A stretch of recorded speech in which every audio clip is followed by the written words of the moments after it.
ತತ್ಸತ್. ಎಲ್ಲರಿಗೆ ನಮಸ್ಕಾರ. ಕಾಶ್ಮೀರದ ಶೈವ ದರ್ಶನದ ಮುಖ್ಯ ತತ್ವವಾದಂಥ ಶಿವತತ್ವವನ್ನು ಕುರಿತು ಚಿಂತನೆ ಮಾಡುವಲ್ಲಿ ಶಿವಸೂತ್ರಗಳನ್ನು ನೋಡ್ತಾ ಇದ್ವಿ. ಮೊದಲನೆಯ ಪ್ರಕರಣವಾಗಿ ಪ್ರಥಮ ಉನ್ಮೇಷ ಅಂತ ಹೆಸರಾದ ಶಾಂಭವೋಪಾಯವನ್ನು ನಿನ್ನೆ ಗಮನಿಸಿದ್ವಿ. ಆ ಎಲ್ಲ ಸೂತ್ರಗಳನ್ನು ಸಾಮಾನ್ಯವಾಗಿ ಪರಿಶೀಲನೆ ಮಾಡಿಯಾಯಿತು. ಮುಂದಿನದಾದ ಶಾಕ್ತೋಪಾಯದಲ್ಲಿ ಬರುವಂಥ ವಿವರಗಳನ್ನು ದ್ವಿತೀಯೋನ್ಮೇಷದಲ್ಲಿ ನೋಡೋಣ. ಮೊದಲನೇ ಸೂತ್ರ ಇಲ್ಲಿ ಚಿತ್ತಂ ಮಂತ್ರ ಅಂತ, ಅಂದರೆ ಈ ಮಂತ್ರಯೋಗವನ್ನು ಕುರಿತು ಹೇಳುವುದಾಗಿದೆ. ಅತ್ಯುತ್ತಮ ಅಧಿಕಾರಿಗೆ ಮಂತ್ರಜಪ ಮೊದಲಾದವು ಬೇಕಿಲ್ಲ. ಆತನಿಗೆ ಬೇಕಾಗಿರುವುದು ಶ್ರವಣ ಮನನ ನಿಧಿಧ್ಯಾಸನ ರೂಪವಾದದ್ದು. ತತ್ವವನ್ನು ಜ್ಞಾನ ಮಾರ್ಗದಲ್ಲಿ ವಿವೇಚನೆ ಮಾಡಿದ್ರೆ ಸಾಕಾಗುತ್ತದೆ ಅಂತ. ಆದರೆ ಮಧ್ಯಮಾಧಿಕಾರಿಗೆ ಮಂತ್ರದ ವಿವರಗಳು ಬೇಕಾಗುತ್ತೆ. ಹಾಗಾಗಿ ಆರಾಧಕನ ಚಿತ್ತವೇ ಮಂತ್ರವಾಗುತ್ತೆ ಅಂತ. ಜ್ಞಾನದ ನೆಲೆ ಚಿತ್ತ ಅಂತಾದರೆ, ಅಂತಃಕರಣವೇ ಚಿತ್ತ ಅಂತಾದರೆ, ಆ ಚಿತ್ತದ ವೃತ್ತಿಗಳೇ ಮಂತ್ರ ಅಂತ ಆಗಬೇಕು ಅಂತ. ಮನು ಅನ್ನುವ ಧಾತುವಿನಿಂದ ಮಂತ್ರ ಅನ್ನುವ ಶಬ್ದ ಬಂದಿರುವಂಥದ್ದು. ಮನನಾತ್ ತ್ರಾಯತೆ ಮಂತಾರಂ ಇತಿ ಮಂತ್ರ ಅಂತ. ಮಂತ ಅಂತಂದರೆ ಆಲೋಚನೆ ಮಾಡುವವನನ್ನು, ಮನನದ ಮೂಲಕವಾಗಿ ಆ ಮಂತ್ರದ ಆವರ್ತನದ ಮೂಲಕವಾಗಿ ಯಾವುದು ಕಾಪಾಡುತ್ತದೆಯೋ ಅಂಥದ್ದು ಮಂತ್ರ ಅಂತ ಹೇಳಿಬಿಟ್ಟು. ಎಷ್ಟೋ ಮಂತ್ರಗಳಿವೆ, ವೈದಿಕ, ಅವೈದಿಕ, ಪೌರಾಣಿಕ, ಜೈನ, ಬೌದ್ಧ ಮೊದಲಾದಂಥವು ಬೇಕಾದಷ್ಟಿವೆ. ಹಾಗೆಯೇ ಬೀಜಮಂತ್ರ, ನಿರ್ಬೀಜ ಮಂತ್ರ ಮೊದಲಾದ ಬಗೆ ಬಗೆಯ ಪ್ರಕಾರಗಳು ಕೂಡ ಉಂಟು. ಮಂತ್ರಯೋಗ ಅನ್ನುವುದೇ ಒಂದು ಮಹಾದೊಡ್ಡ ಅಧ್ಯಾಯ. ಉದಾಹರಣೆಗೆ ಈ ತಂತ್ರಗ್ರಂಥಗಳಲ್ಲಿ ಪ್ರಸಿದ್ಧವಾದ ಮಂತ್ರ ಮಹೋದಧಿ ಅಂತ ಒಂದು ಉಂಟು. ಅದರೊಳಗೆ ಬೇಕಾದಷ್ಟು ಮಂತ್ರಗಳ ವಿವರಣೆ ಬರುತ್ತದೆ. ನಮಗೆ ಉಲ್ಲೇಖ ಸಿಗುವಂಥ ಅತ್ಯಂತ ಪ್ರಾಚೀನವಾದ ಮಂತ್ರ ಸಂಕಲನ ಅಂತಂದರೆ ವೇದವಾಂಗ್ಮಯವೇ. ಅಲ್ಲಿರುವಂಥ ಮಂತ್ರಗಳು ವೈದಿಕ ಭಾಷೆಯಲ್ಲಿವೆ. ಮತ್ತು ಕೆಲವು ಛಂದೋಬದ್ಧವಾದವು, ಇನ್ನು ಕೆಲವು ಗದ್ಯಾತ್ಮಕವಾದದ್ದು. ಪದ್ಯಾತ್ಮಕವಾದದ್ದನ್ನು ಯಜುಸ್ ಋಕ್ ಅಂತ, ಗದ್ಯಾತ್ಮಕವಾದದ್ದನ್ನು ಯಜುಸ್ ಅಂತ, ಗಾನಾತ್ಮಕವಾದದ್ದನ್ನು ಸಾಮ ಅಂತೆಲ್ಲ ಕರೀತಾರೆ. ಮತ್ತು ಈ ಮಂತ್ರಗಳಲ್ಲಿ ಸಾರ್ಥಕವಾದ ಮಂತ್ರಗಳು ಅಂತ, ಅರ್ಥಾತೀತವಾದ ಮಂತ್ರಗಳು ಅಂತ ಎರಡು ತರಹ. ಅಂದರೆ ಒಂದು ಮಂತ್ರದ ಶಬ್ದಗಳಿಗೆ ಅರ್ಥ ಉಂಟು ಅಂತ, ಇನ್ನೊಂದು ಮಂತ್ರಗಳ ಶಬ್ದಗಳಿಗೆ ಆ ಮಂತ್ರ ಶಬ್ದವೇ ಅರ್ಥ, ತದತಿರಿಕ್ತವಾದ ಬೇರೊಂದು ಅರ್ಥ ಇಲ್ಲ ಅಂತ ಹೇಳಿಬಿಟ್ಟು. ಈಗ ಹೂಂ ಫಟ್ ಅಂದಂಥ ಒಂದು ಮಂತ್ರ ಯಾವುದಿದೆ ಅದಕ್ಕೆ ಏನೂ ಅರ್ಥ ಇಲ್ಲ, ಅದರ ಶಬ್ದವೇ ಅದಕ್ಕೆ ಅರ್ಥ ಅಂತ. ಹಾಗಲ್ಲದೆ ನಮೋ ನಾರಾಯಣಾಯ ಅನ್ನುವಂಥ ಒಂದು ಅಷ್ಟಾಕ್ಷರ ಮಂತ್ರ, ಓಂ ನಮೋ ನಾರಾಯಣಾಯ ಅಥವಾ ನಮಃ ಶಿವಾಯ ಅನ್ನುವ ಪಂಚಾಕ್ಷರ ಮಂತ್ರಕ್ಕೆ ಸ್ಪಷ್ಟವಾಗಿ ಶಿವಾಯ, ಶಿವನಿಗೆ ನಮಃ ನಮಸ್ಕಾರ ಮಾಡ್ತೀನಿ, ನಮ ಸ್ವಸ್ತಿ ಸ್ವಧಾಲಂ ವಷಡ್ಯೋಗಾಚ್ಚ ಅನ್ನುವ ವ್ಯಾಕರಣ ಸೂತ್ರದಿಂದ ಶಿವಾಯ ನಾರಾಯಣಾಯ ಅಂತ ಚತುರ್ಥಿ ವಿಭಕ್ತಿ ಬಂದಿದೆ ಅಂತೆಲ್ಲ ವ್ಯಾಕರಣ ಸಮ್ಮತವಾಗಿ ಒಂದು ಅರ್ಥ ಹೊರಡಿಸುವ ಸಾಧ್ಯತೆ ಉಂಟು. ಹಾಗಲ್ಲದೆ ಅಗ್ನಿಮೀಳೆ, ಪುರೋಹಿತ ಇತ್ಯಾದಿ ವೇದದ ಋಕ್ಗಳಿಗಾಗಲಿ ಅಥವಾ ಇಷೇತ್ವೋರ್ಜೇತ್ವ ವಾಯವಸ್ತೋ ಪಾಯವಸ್ತೋ ದೇವೋವಸ್ಸವಿತ ಇತ್ಯಾದಿಯಾಗಿ ಯಜುಸ್ಸಿಗಾಗಲಿ ಅಥವಾ ಓಗ್ನಾಯಿ ಅಂತನ್ನುವಂಥ ಸಾಮಕ್ಕಾಗಲೇ ಅರ್ಥವನ್ನು ಹೇಳಬಹುದು. ಇದು ಒಂದು ಬಗೆ. ಹಾಗಲ್ಲದೆ ಬೀಜಮಂತ್ರಗಳು ಐಂ, ಕ್ಲೀಂ, ರಂ, ಹ್ರೀಂ, ಹ್ರೌಂ ಇತ್ಯಾದಿ ಅನೇಕ ಉಂಟು. ಅವುಗಳಿಗೆ ಅರ್ಥ ಇಲ್ಲ.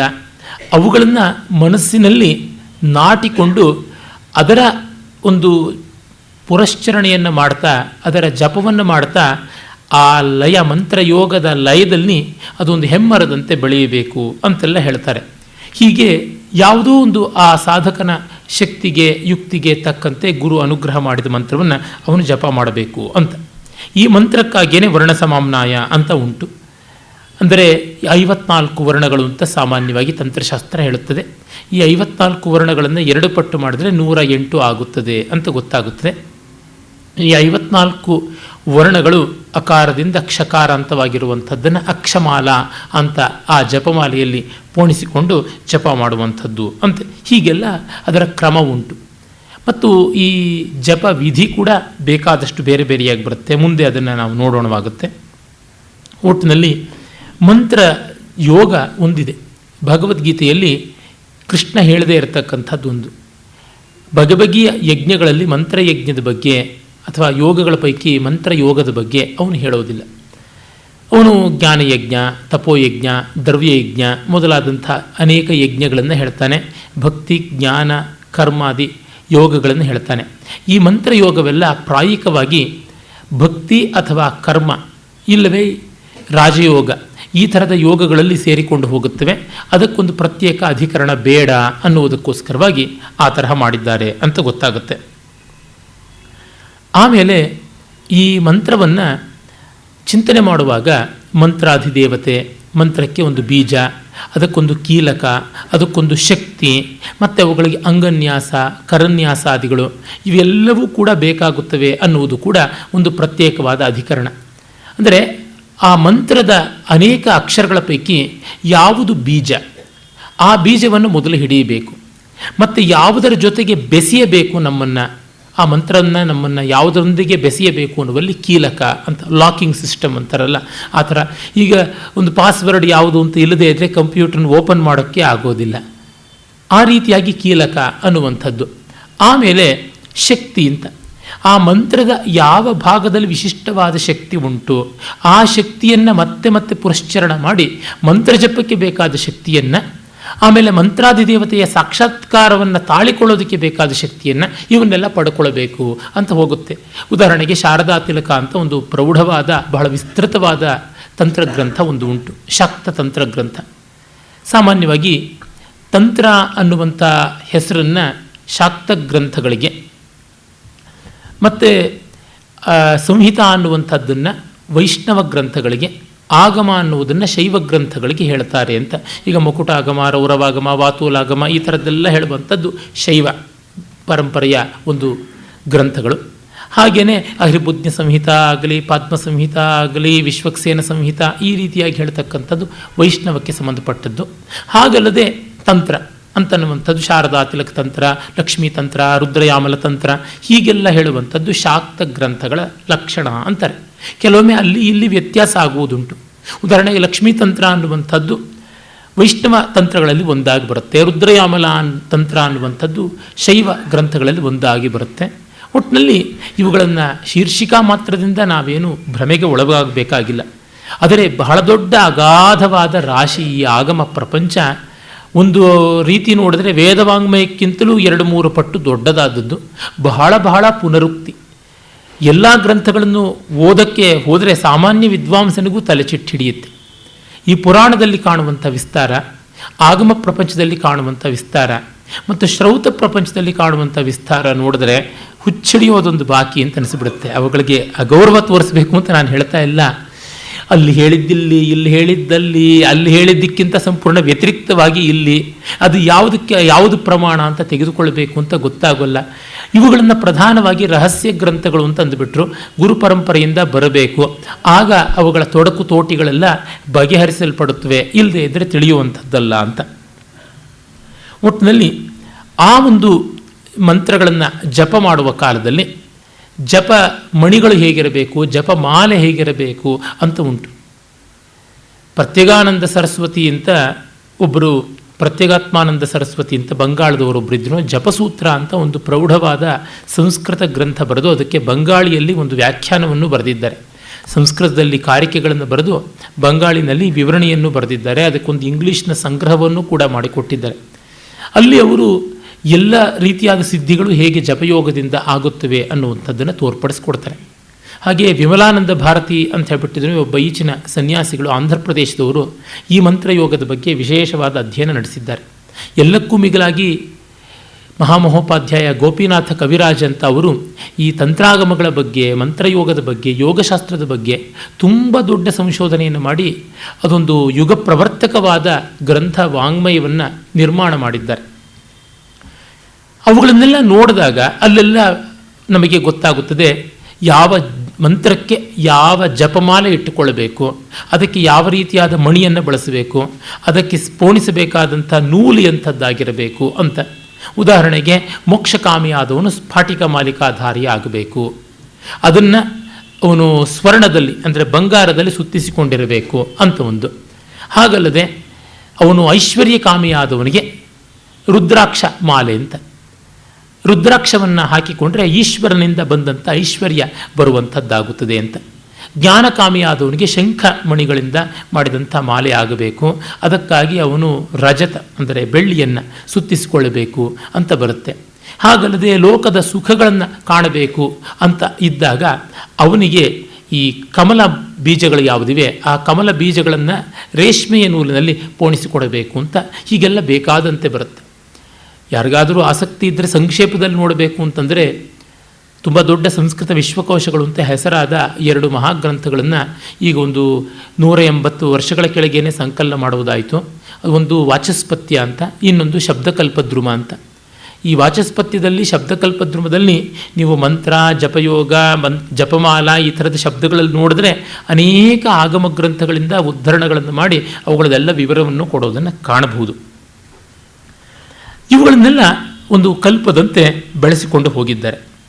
ಆದರೆ ಇಲ್ಲಿ ಈ ಒಂದು ವಿಸ್ತಾರಕ್ಕೆ ಹೆಚ್ಚಿನ ಅವಕಾಶವನ್ನು ಕೊಡಲ್ಲ.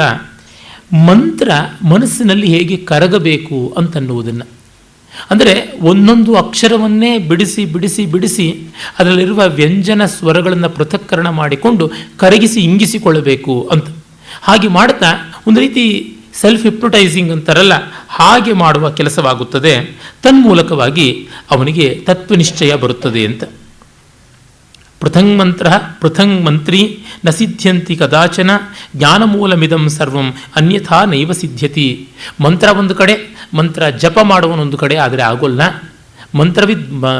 ಮಂತ್ರ ಏವ ಭವತಿ ಅಂತ, ಮಂತ್ರವನ್ನು ತಿಳಿದವನು ಮಂತ್ರಸ್ವರೂಪಿಯೇ ಆಗ್ತಾನೆ. ಆ ಅಭೇದದಿಂದ ಮಾಡಬೇಕು. ಅಂದರೆ ದೇಹದ ಕಣಕಣದಲ್ಲಿಯೂ ಮಂತ್ರಭಾವವನ್ನು ತುಂಬಿಕೊಳ್ಳಬೇಕು ಅಂತಂತಾರೆ. ಆಮೇಲೆ ಮಂತ್ರಾಣಾಂ ಜೀವಭೂತಾತು ಯಾ ಸ್ಮೃತ ಶಕ್ತಿರವ್ಯಯ ತಯಾ ಹೀನ ವರಾರೋಹೆ ನಿಷ್ಫಲ ಶರದಭ್ರವತ್. ಶಕ್ತಿ ಎನ್ನುವುದು ಇರಬೇಕು ಮಂತ್ರಕ್ಕೆ. ಆ ಶಕ್ತಿ ಗುರುವಿನ ಅನುಗ್ರಹದಿಂದ ಮತ್ತು ಅವಿಚ್ಛಿನ್ನವಾದ ಪರಂಪರೆಯ ಸ್ಮರಣೆಯಿಂದ ಬರುತ್ತೆ. ಸುಮ್ಮನೆ ಹೇಳಿಬಿಟ್ರೆ ಆಗೋದಿಲ್ಲ. ಸುಮ್ಮನೆ ಯಾವುದೋ ಪುಸ್ತಕ ನೋಡಿಕೊಂಡು ಮಂತ್ರ ಮಹೋದಧಿಯಲ್ಲಿ 1000 ಮಂತ್ರಗಳು ಕೊಟ್ಟಿದ್ದಾರೆ, ನಾನೂ ತೊಗೊಂಡು ಓದ್ತೀನಿ ಅಂತ ಓದಿದ್ರೆ ಬರುವಂಥದ್ದಲ್ಲ. ಅದನ್ನು ಗುರು ವಿಧಿವತ್ತಾಗಿ ಪಾದುಕಾಂತ ದೀಕ್ಷೆಯನ್ನು ಕೊಟ್ಟು ಹಸ್ತಮಸ್ತಕ ಸಂಯೋಗದ ಮೂಲಕವಾಗಿ ಅವನ ಬಲಗಿವಿಯಲ್ಲಿ ಪೂರ್ವಾಭಿಮುಖವಾಗಿ ತಾನು ಕುಳಿತು ಅವನನ್ನು ಉತ್ತರಾಭಿಮುಖವಾಗಿ ಕೂಡಿಸಿ ಹೇಳಿದಾಗ ಮಾತ್ರ, ಬಿಡಿಸಿ ಬಿಡಿಸಿ ಒಮ್ಮೆ ಹೇಳಿ ಮತ್ತೆ ಸೇರಿಸಿ ಹೇಳಿ ಮತ್ತು ಅಖಂಡವಾಗಿ ಹೇಳಿ ಹೀಗೆ 3 ಬಾರಿ ಹೇಳಿ ಅವನಿಂದ 3 ಬಾರಿ ಹೇಳಿಸಿಕೊಂಡು ಮಾಡಿದಾಗ ಅದಕ್ಕೂ ಇನ್ನೂ ಬೇಕಾದಷ್ಟು ಬೇರೆ ಪೂರ್ವಾಪರಗಳು ಉಂಟು. ಇರಲಿ, ಇಷ್ಟೆಲ್ಲ ಮಾಡಿದ ಮೇಲೆ ಅವನು ಅದನ್ನು ವಿಧಿವತ್ತಾಗಿ ಜಪ ಮಾಡಿದಾಗ ಮಂತ್ರ ಅನಿಸಿಕೊಳ್ಳುತ್ತದೆ. ಇಲ್ಲದೆ ಆದರೆ ಅದು ಬರೀ ಶಬ್ದಜಾಲ ಅಂತೆಲ್ಲ ಹೇಳ್ತಾರೆ. ಇದನ್ನು ಮಂತ್ರ ಸಿದ್ಧರಾದವರು ಇದರ ಸತ್ಯಾಸತ್ಯಗಳನ್ನು ಹೇಳಬೇಕು. ನನಗದು ಗೊತ್ತಿರುವಂಥದ್ದಲ್ಲ. ಏನಂದರೆ ಇನ್ಫಾರ್ಮೇಷನ್ ಕೊಡಬಲ್ಲೆ ಅಷ್ಟೇ. ವಿಕಿಪೀಡಿಯಾದಲ್ಲಿ ಗೂಗಲ್ ಸರ್ಚಲ್ಲಿ ಮಾಡಿದ್ರೆ ಬಟನ್ ಒತ್ತಿದ್ರೆ ಬರುತ್ತೆ. ಅದು ಅದಕ್ಕಿಂತ ಮಿಗಿಲಾಗಿ ಅದು ಏನೂ ಹೇಳೋಕ್ಕಾಗೋಲ್ಲ, ಅಷ್ಟನ್ನು ಹೇಳ್ತೀನಿ. ಆದರೆ ನನಗೆ ಮಾತ್ರ ಇವುಗಳು ಯಾವುದರೊಳಗೂ ಈಗ ವ್ಯಕ್ತಿಗತವಾದ ಏನು ವಿಶೇಷವಾದ ಆಸ್ಥೆ ಉಳಿದಿಲ್ಲ. ತಿರಸ್ಕಾರ ಅಂತಲ್ಲ, ಆಸ್ಥೆ ಉಳಿದಿಲ್ಲ. ತಿಳ್ಕೊಂಡಿರೋದು ಸಾಕು, ಇವುಗಳ ಹಿಂದೆ ಏನು ಹೋಗಬೇಕಾಗಿಲ್ಲ ಅಂತ ಅನಿಸಿದೆ. ಆದರೆ ಸಾಮಾನ್ಯ ಜನರಿಗೆ ಮಾತ್ರ ತುಂಬ ಉಂಟು, ತುಂಬ ಅಂದರೆ ತುಂಬ ಉಂಟು. ಉದಾಹರಣೆಗೆ ಈ ಒಂದು ಧನುರ್ವೇದ ಅಂತ ಒಂದು ಉಪವೇದ ಉಂಟು. ಆ ಉಪವೇದ ಅನ್ನಿಸಿಕೊಂಡ ಧನುರ್ವೇದದಲ್ಲಿ ಯಜುರ್ವೇದದ ಉಪವೇದ ಅಂತ ಕರೀತಾರೆ. ಅಲ್ಲಿ ಅನೇಕ ದಿವ್ಯಾಸ್ತ್ರಗಳ ಮಂತ್ರಗಳು ಬರುತ್ತವೆ. ಅದಕ್ಕೆಲ್ಲ ಪ್ರಾಯಿಕವಾಗಿ ಗಾಯತ್ರಿ ಮಂತ್ರವನ್ನು ಇಟ್ಟುಕೊಂಡು ಗಾಯತ್ರಿ ಮಂತ್ರವನ್ನು ಅನುಲೋಮ ಪ್ರತಿಲೋಮ ಕ್ರಮದಿಂದ ವರ್ಣಾನುಲೋಮ, ಪದಾನುಲೋಮ, ವರ್ಣ ಪ್ರತಿಲೋಮ, ಪದ ಪ್ರತಿಲೋಮ, ವರ್ಣ ಪದ ಪ್ರತಿಲೋಮ, ಪದವರ್ಣ ಪ್ರತಿಲೋಮ, ಪಾದ ಪ್ರತಿಲೋಮ, ಪಾದ ವರ್ಣ ಪದ ಪ್ರತಿಲೋಮ, ಈ ತರತರಾವರಿ ಕ್ರಮ ಮಾಡಿಬಿಟ್ಟಿದ್ದನ್ನು ಕೊಟ್ಟಿದ್ದಾರೆ. ಅದು ಐಂದ್ರಾಸ್ತ್ರ ಇರ್ಬೋದು, ವಾರುಣಾಸ್ತ್ರ ಇರ್ಬೋದು, ಪರ್ಜನ್ಯಾಸ್ತ್ರ, ನಾಗಾಸ್ತ್ರ, ಈ ಥರದ್ದೆಲ್ಲ. ಅಂದರೆ ಪೂರ್ತಿಯಾಗಿ ವರ್ಣ ಪ್ರತಿಲೋಮವಾಗಿ ಹೇಳಿದರೆ ಅದು ಬ್ರಹ್ಮಾಸ್ತ್ರವಾಗುತ್ತದೆ ಅಂತ. ಹೀಗೆಲ್ಲ ಅದನ್ನು ಯಾರು ಜಪ ಮಾಡಿ ಯಾರು ಸಿದ್ಧಿ ಮಾಡಿಕೊಂಡು ಪ್ರಯೋಗ ಮಾಡಿದ್ದಾರೋ ನಮಗಂತೂ ಗೊತ್ತಿಲ್ಲ.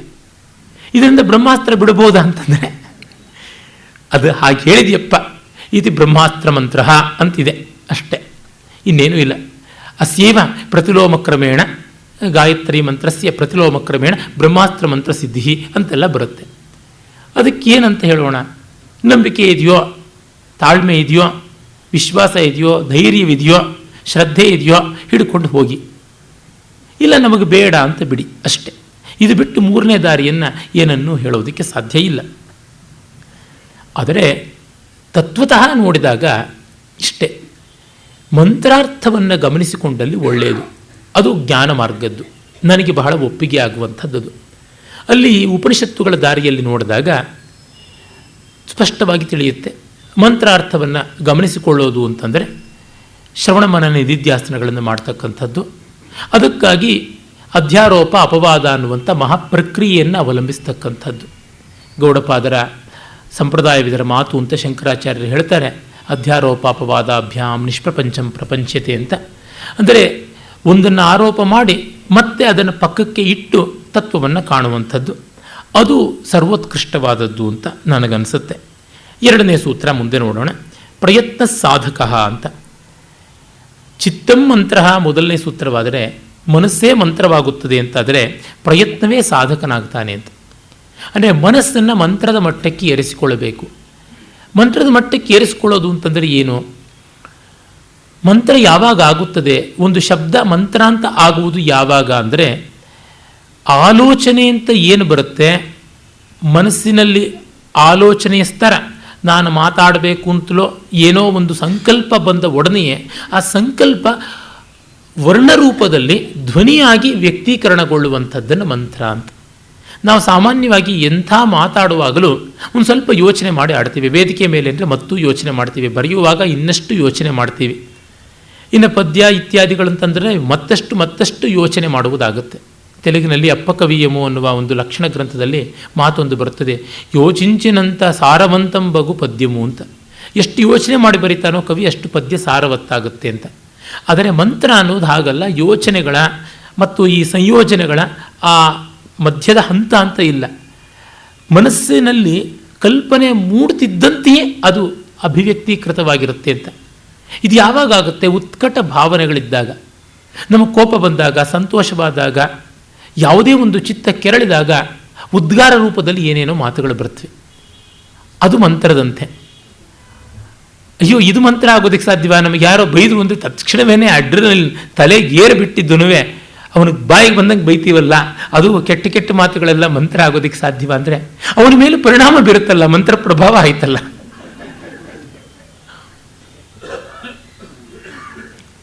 ಮಂತ್ರದ ಶಕ್ತಿ ಅನ್ನೋದು ಉದ್ದಿಷ್ಟಾರ್ಥವನ್ನು ಕೊಡ್ತಲ್ಲ. ಅಲ್ಲಿ ಅವನಿಗೆ ತಕ್ಷಣ ಕೆರಳಿತು, ಅವನಿಗೆ ತಕ್ಷಣ ಮುಖಭಂಗವಾಯಿತು, ಅವನಿಗೆ ಮನಸ್ಸು ಚಿವುಕ್ಕಂತು, ಅದು ಮಂತ್ರ ಪ್ರಭಾವ.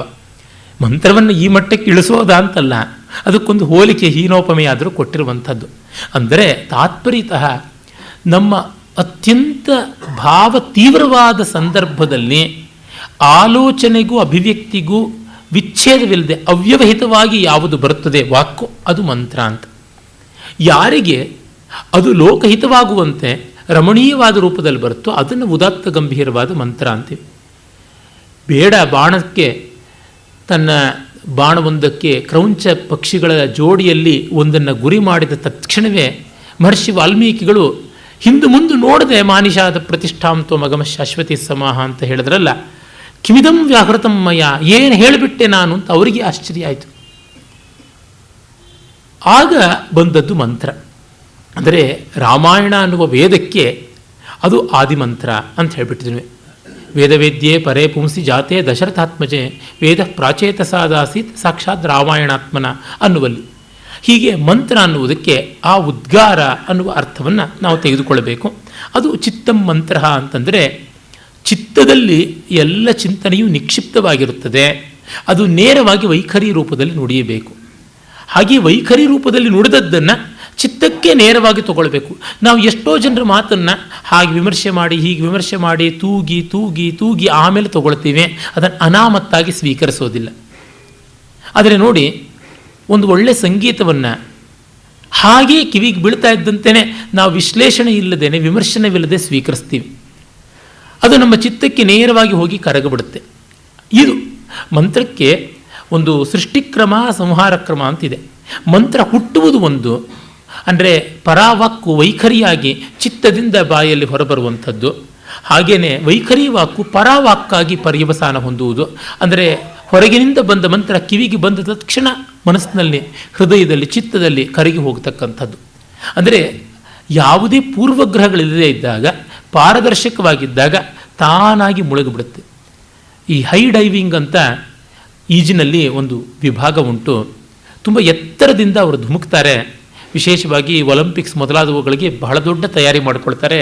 ಆ ಹೈ ಡೈವಿಂಗಲ್ಲಿ 40-50 ಅಡಿಗಳ ಎತ್ತರದಿಂದ ಅವರು ನೀರಿಗೆ ಬೀಳಬೇಕು, ಜಿಗಿಯಬೇಕು. ಹಾಗೆ ಜಿಗಿಯುವಾಗ ಆ ಎತ್ತರದ ಸ್ಪ್ರಿಂಗ್ ಬೋರ್ಡ್ ಯಾವುದಿರುತ್ತೆ ಆ ಪ್ಲುತಕ ಫಲಕದಿಂದ ಹಾರಿ ಬೀಳ್ತಾರೆ.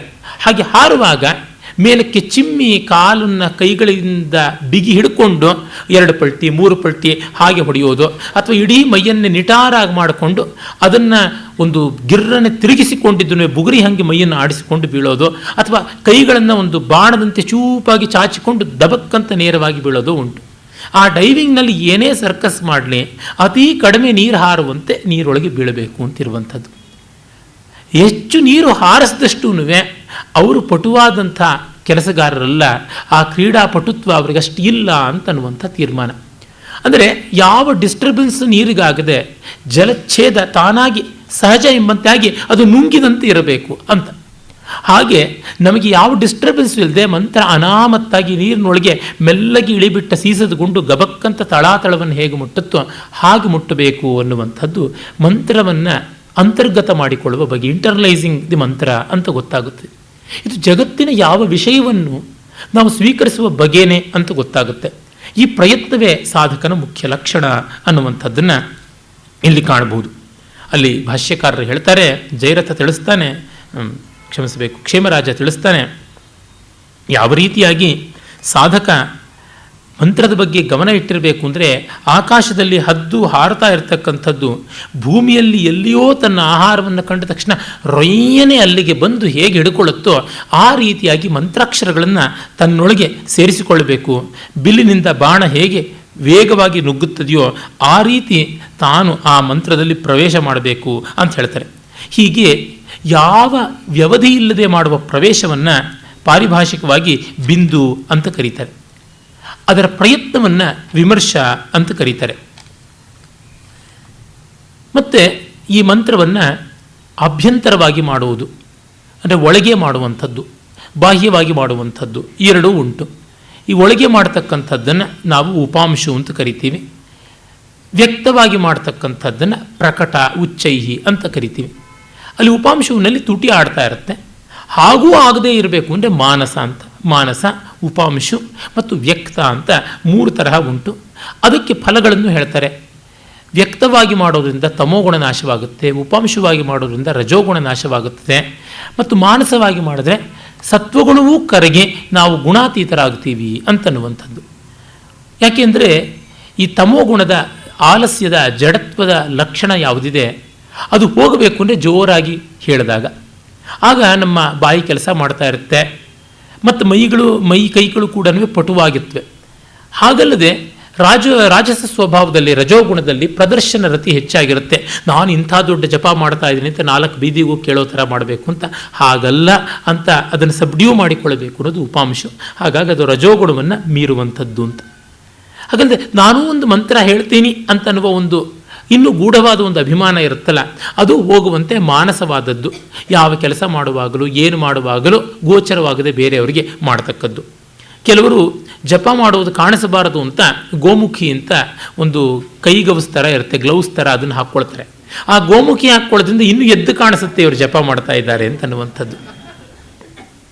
ಅಂದರೆ ಯಾವುದು ಅಹಂಕಾರ ಖಂಡನೆಗೆ ಬಂತೋ ಅದೇ ಅಹಂಕಾರ ಪ್ರದರ್ಶನಕ್ಕೆ ಆಗುವಂಥದ್ದು. ಈ ಥರದ್ದೆಲ್ಲ ಆಗುತ್ತೆ.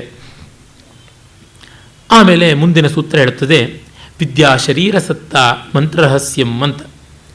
ಅಂದರೆ ವಿದ್ಯೆ ಅಂತಂದರೆ ಇಲ್ಲಿ ಆ ಪರಪ್ರಕಾಶ ಜ್ಞಾನ ಮತ್ತು ಅದನ್ನು ಆಧಾರ ಮಾಡಿಕೊಂಡಂಥದ್ದು ವಿದ್ಯಾ ಶರೀರ, ಅದು ಮಂತ್ರದ ಶರೀರ, ಅದು ಶಬ್ದರಾಶಿ ಅಂತ.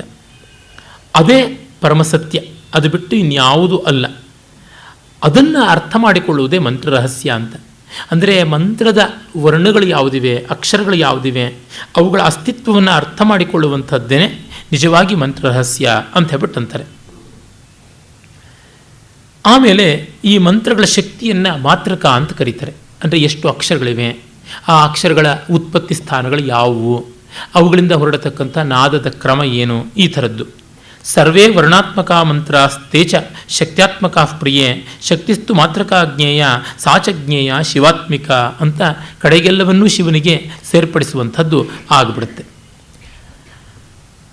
ಆಮೇಲೆ ಮುಂದಿನ ಸೂತ್ರ ಹೇಳುತ್ತೆ, ಗರ್ಭೇ ಚಿತ್ತ ವಿಕಾಸ ಅವಿಶಿಷ್ಟ ವಿದ್ಯಾ ಸ್ವಪ್ನ ಅಂತ. ಈ ಮಂತ್ರ ಜಪ ಕಾಲದಲ್ಲಿ ಒಂದಷ್ಟು ಮಟ್ಟಿಗೆ ಅಭ್ಯಾಸ ಮಾಡಿ ಸಾಧನೆ ಮಾಡಿದವರಿಗೆ ಅಲ್ಪ ಸ್ವಲ್ಪ ಸಿದ್ಧಿಗಳು ಉಂಟಾಗುತ್ತವೆ. ಆ ಸಿದ್ಧಿಗಳು ತಂದು ಕೊಡ್ತಕ್ಕಂಥ ಪ್ರತಿಕೂಲತೆಯನ್ನು ಈ ಸೂತ್ರ ಹೇಳ್ತಾ ಇದೆ. ಯಾರಿಗೆ ಪರತತ್ವಾನುಸಂಧಾನ ಬೇಕಾಗಿಲ್ವೋ, ರುಚಿಸೋಲ್ವೋ, ಅವರಿಗೆ ಆಗಂತುಕವಾಗಿ ಬಂದಂಥ ಈ ಸಿದ್ಧಿಗಳು ತುಂಬ ಆಕರ್ಷಕವಾಗಿಬಿಡುತ್ತವೆ. ಅಲ್ಲಿಗೆ ಹಾಗಾಗಿ ಅವ್ರು ನಿಂತು ಹೋಗ್ಬಿಡ್ತಾರೆ ಅಂತ ಹೇಳ್ಬಿಟ್ಟಿದ್ರು. ಗರ್ಭೇ ಚಿತ್ತ ವಿಕಾಸ, ಸಾಧಕನ ಅಂತರಂಗದಲ್ಲಿ ಚಿತ್ತ ವಿಕಾಸ ಆದಾಗ ಅವಶಿಷ್ಟ ವಿದ್ಯಾ ಸ್ವಪ್ನ, ಉಳಿದಂಥ ಹರುಕು ಮುರುಕು ವಿದ್ಯೆಯಿಂದ ಉಂಟಾಗುವ ಸ್ವಾಪ್ನಿಕವಾದ ಎಚ್ಚರಕ್ಕೂ ಕನಸಿಗೂ ಯಾವ ಅಂತರ ಉಂಟೋ ಆ ಮಟ್ಟಕ್ಕೆ ಬ್ರಹ್ಮಸಿದ್ಧಿಗೂ ಅನ್ಯಸಿದ್ಧಿಗಳಿಗೂ ಇರತಕ್ಕಂಥ ಅಂತರ ಅದು ಆಗುತ್ತದೆ ಅಂತ ಹೇಳ್ಬಿಟ್ಟು. ಮತ್ತು ಇಲ್ಲಿ ಗರ್ಭ ಅನ್ನೋದಕ್ಕೆ ಅಜ್ಞಾನ ಅಂತ ಕೂಡ ಹೇಳ್ತಾರೆ. ಅಂದರೆ ಸಾಧಕನ ಅಜ್ಞಾನದಿಂದಾಗಿ ಪರಿಮಿತವಾದ ಸಿದ್ಧಿ ಬಂದರೇನೆ ಸಂತೋಷವಾಗಿಬಿಡುತ್ತೆ, ಅದು ಬಿಟ್ಟು ಇನ್ಯಾವುದು ಬೇಡ ಅಂತ ಗೊತ್ತಾಗುತ್ತದೆ. ಇದು ಕಿಂಚಿಜ್ಞತ್ವದ ಅಲ್ಪಜ್ಞಾನತ್ವದ ಸಂಕೇತ. ಹಾಗಾಗಿ ಅಂಥ ಸಾಧಕರಿಗೆ ಎಂದೂ ಪರತತ್ವ ಎಟುಕುವಂಥದ್ದಲ್ಲ ಅಂತ. ನಮ್ಮ ಯೋಗ್ಯತೆ ಆ ರೀತಿಯಾದದ್ದೇ ಇರುತ್ತೆ. ಇಂದ್ರನ ಹತ್ರಕ್ಕೆ ಹೋದರೂ ನಾವು ಕವಡೆಯನ್ನು ಅಡಕೆಯನ್ನು ಬೇಡದರೆ ಇನ್ನೇನಾಗುತ್ತದೆ? ದೊಡ್ಡವರ ಹತ್ರ ದೊಡ್ಡದನ್ನು ಕೇಳಬೇಕು, ದೊಡ್ಡದಕ್ಕಾಗಿ ನಾವು ಮನಸ್ಸನ್ನು ತೆತ್ತುಕೊಳ್ಬೇಕು ಅಂತ. ಆದರೆ ಯಾರ್ಯಾರ ಕರ್ಮ ಪರಿಪಾಕ ಹೇಗಿದೆಯೋ ಯಾರಿಗೆ ಗೊತ್ತು? ಎಷ್ಟಾಗಿ ಸವದು ಆಮೇಲೆ ಆ ಸ್ಥಿತಿ ಬರುತ್ತೋ ಗೊತ್ತಾಗೋದಿಲ್ಲ. ಯಾವುದೋ ಒಂದು ಕಥೆಯನ್ನು ಕೇಳಿದ್ದೆ. ಮೈಸೂರಿನ ಮಹಾರಾಜರಂತೆ, ಅವರು ನಾಲ್ವಡಿ ಕೃಷ್ಣರಾಜ ಒಡೆಯರೋ ಅಥವಾ ಮುಮ್ಮಡಿಯವರೋ ಚಾಮರಾಜ ಒಡೆಯರೋ, ಇವರು ಮೂರು ಪೈಕಿ ಯಾರೋ ಒಬ್ಬರು ಇರಬೇಕು. ಅವರು ಒಮ್ಮೆ ಒಬ್ಬ ಸಂಗೀತಗಾರರನ್ನು ಕರೆಸಿ ಆಸ್ಥಾನದಲ್ಲಿ ಹಾಡಿಸಿದ್ರು.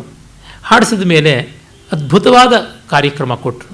ತುಂಬ ಚೆನ್ನಾಗಾಯಿತು, ಬಹಳ ಸಂತೋಷವಾಗಿ ನಿಮಗೇನು ಬೇಕು ಅಂತ ಕೇಳಿದ್ರು. ಇವರಿಗೆ ಅಷ್ಟೊತ್ತಿಗೆ ನಶ್ಯ ಹಾಕ್ಕೊಳ್ಬೇಕು ಅಂತ ಅನ್ನಿಸ್ತು. ಸೊಂಟದಿಂದ ಡಬ್ಬಿ ತೆಗೆದ್ರು. ಒಳ್ಳೆ ಸೊಗಸಾದ ಬಂಗಾರದ ಕಟ್ಟಿನ ವಜ್ರ ಖಚಿತವಾದ ಡಬ್ಬಿ ಖಾಲಿಯಾಗಿತ್ತು. ಆ ಚಟ ಇಂಥದ್ದು ಅಂದರೆ ಸನ್ನಿಧಾನ 2 ಜಾಡಿ ನಶ್ಯ ಅಪ್ಪಣೆ ಮಾಡಿಸ್ಬೇಕು ಅಂದ್ಬಿಟ್ರು. ಅವ್ರು ಯಾವುದೋ ಜಹಗಿರಿನೋ ಅಗ್ರಹಾರವೋ ಕಿಲ್ಲತ್ತೋ ಬೆಳ್ಳಿನೋ ಬಂಗಾರವೋ ಏನೋ ಅಂತಿದ್ದರೆ 2 ಜಾಡಿ ನಶ್ಯ ಅದನ್ನು ಹೊತ್ತುಕೊಂಡು ಬಂದ್ರಂತೆ. ಆಮೇಲೆ ಆಯಿತು, ನಿಮಗೇನು ಬೇಕೋ ಅದನ್ನು ಕೊಡೋಣ ಅಂತ ಹೇಳಿಬಿಟ್ಟಿದ್ವಿ. ಅಂದರೆ ನಮಗೆ ಪಾಪಿ ಸಮುದ್ರಕ್ಕೆ ಹೋದರೂ ಮಂಡಿ ಉದ್ದ ನೀರು ಅನ್ನುವಂತೆ ಕೆಲವೊಮ್ಮೆ ನಮ್ಮ ಸ್ಥಿತಿಗಳಿಗನುಸಾರವಾಗಿ ಆ ಫಲ ಅಷ್ಟೇ ಸಿಗುವಂಥದ್ದಾಗುತ್ತದೆ. ಅದಕ್ಕಿಂತ ಹೆಚ್ಚಿನದು ಯಾವುದೂ ಅಲ್ಲ. ಆ ಕಾರಣದಿಂದ ಅಂಥ ಸಾಧಕರನ್ನ ತಿರಸ್ಕಾರ ಮಾಡಬೇಕಾಗಿಲ್ಲ. ಎಲ್ಲಿಯೋ ನಾವೇ ಆ ಸಾಧಕರ ಸಾಲಿನಲ್ಲಿ ಕೂತಿದ್ದಿರಬಹುದು, ಆದರೆ ಅಷ್ಟಾದರೂ ಅವರು ಪಡ್ಕೊಂಡ್ರಲ್ಲ, ಅಷ್ಟಾದರೂ ಪ್ರಯತ್ನ ಪಟ್ಟಿದ್ದಾರಲ್ಲ ಅಂತ. ಈ ಅಧ್ಯಾತ್ಮ ವಿದ್ಯೆಯಲ್ಲಿ ಡೆಮಾಕ್ರಸಿ ಇಲ್ಲ, ಮೆಜಾರಿಟಿ ರೂಲ್ ಇಲ್ಲ, ಎಲ್ಲ ಅವರವರ ದಾರಿ. ಬುದ್ಧ ತನ್ನ ಸುತ್ತ ನಿಪಾತದಲ್ಲಿ ಉಪದೇಶ ಮಾಡ್ತಾ ಹೇಳ್ತಾನೆ, ಏಕಚ್ಚರೆ ಖಡ್ಗ ವಿಸಾಣ ಕಪ್ಪು ಅಂತ. ಏಕಚ್ಚರೆ ಖಡ್ಗ ವಿಸಾಣ ಕಪ್ಪ ಅಂದರೆ ಒಬ್ಬನೇ ಖಡ್ಗ ವಿಷಾಣ ಕಲ್ಪ ಚರೇತ್, ಖಡ್ಗಮೃಗದ ಕೊಂಬಿನ ಹಾಗೆ ಓಡಾಡಬೇಕು ಅಂತ. ಖಡ್ಗಮೃಗದ ಕೊಂಬು ಒಂದೇ, 2 ತರಹ ಬೆಳೆದಿರೋದಿಲ್ಲ. ಹಾಗೆ ಒಂಟಿಯಾಗಿ ಅವನು ಒಬ್ಬನೇ ಸಾಧನೆ ಮಾಡಬೇಕು, ಅವನಿಗೆ ಹಿಂದು ಮುಂದು ಯಾವುದಿಲ್ಲ, ಹೋಲಿಕೆಗೂ ಯಾವುದೂ ಬರುವಂಥದ್ದಲ್ಲ ಅಂತ. ಇನ್ನು ಕೆಲವರು ಈ ರೀತಿ ಅಲ್ಪತೃಪ್ತರಲ್ಲ, ಅವರು ತುಂಬ ದೊಡ್ಡದಕ್ಕಾಗಿ ಏಟು ಹಾಕಿರ್ತಾರೆ, ಅವರು ಮುಂದುವರಿತಾ ಬರ್ತಾರೆ ಅಂತ ಗೊತ್ತಾಗುತ್ತದೆ. ವಿದ್ಯಾ ಸಮುತ್ಥಾನೆ ಸ್ವಾಭಾವಿಕೆ ಖೇಚರಿ ಶಿವಾವಸ್ಥಾ ಅಂತ ಹೇಳಿಬಿಟ್ಟಿದ್ರು. ಖೇಚರಿ ಮುದ್ರೆಯ ಮೂಲಕವಾಗಿ ವಿದ್ಯೆಯ ಉನ್ನತೀಕರಣವಾಗುತ್ತದೆ. ಆಗ ಸಹಜವಾಗಿಬಿಡುತ್ತದೆ ಮುದ್ರಾವೀರ್ಯ, ಮಂತ್ರವೀರ್ಯ ಅಂತ ಕರೀತಾರೆ. ಮಂತ್ರಕ್ಕಿರುವ ಶಕ್ತಿ ಮತ್ತು ಮುದ್ರೆಗಿರುವ ಶಕ್ತಿ ಎರಡೂ ಸೇರಿ ದೊಡ್ಡದಾದ ಸ್ಥಿತಿಯನ್ನು ಪಡ್ಕೊಳ್ತಾರೆ ಅಂತ. 7 ಪ್ರಧಾನವಾದ ಮುದ್ರೆಗಳು ಅಂತ ಹೇಳ್ಬಿಟ್ಟು ಅಂತಾರೆ. ಅದರೊಳಗೆ ಚಿನ್ಮುದ್ರ, ಖೇಚರಿ, ಶಾಂಭವಿ, ಶಂಖಿನಿ ಮೊದಲಾದವು ಪ್ರಸಿದ್ಧ ಅಂತ. ಅದರೊಳಗೆ ಖೇಚರಿ ಮುದ್ರೆ ಪರಮ ಗಂಭೀರವಾದದ್ದು.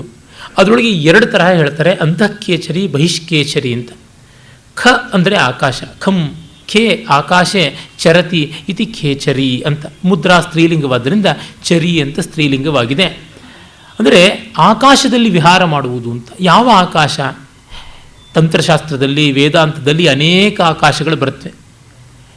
ಅಲ್ಪಾಕಾಶ, ಮಹಾಕಾಶ, ಪಟಾಕಾಶ, ಘನಾಕಾಶ, ಘಟಾಕಾಶ, ಚಿದಾಕಾಶ ಅಂತ ಬೇರೆ ಬೇರೆ ಬೇರೆ ಬೇರೆ ಆಕಾಶ. ಇಲ್ಲಿ ಕಡೆಗೆ ಬರುವುದು ಚಿದಾಕಾಶ.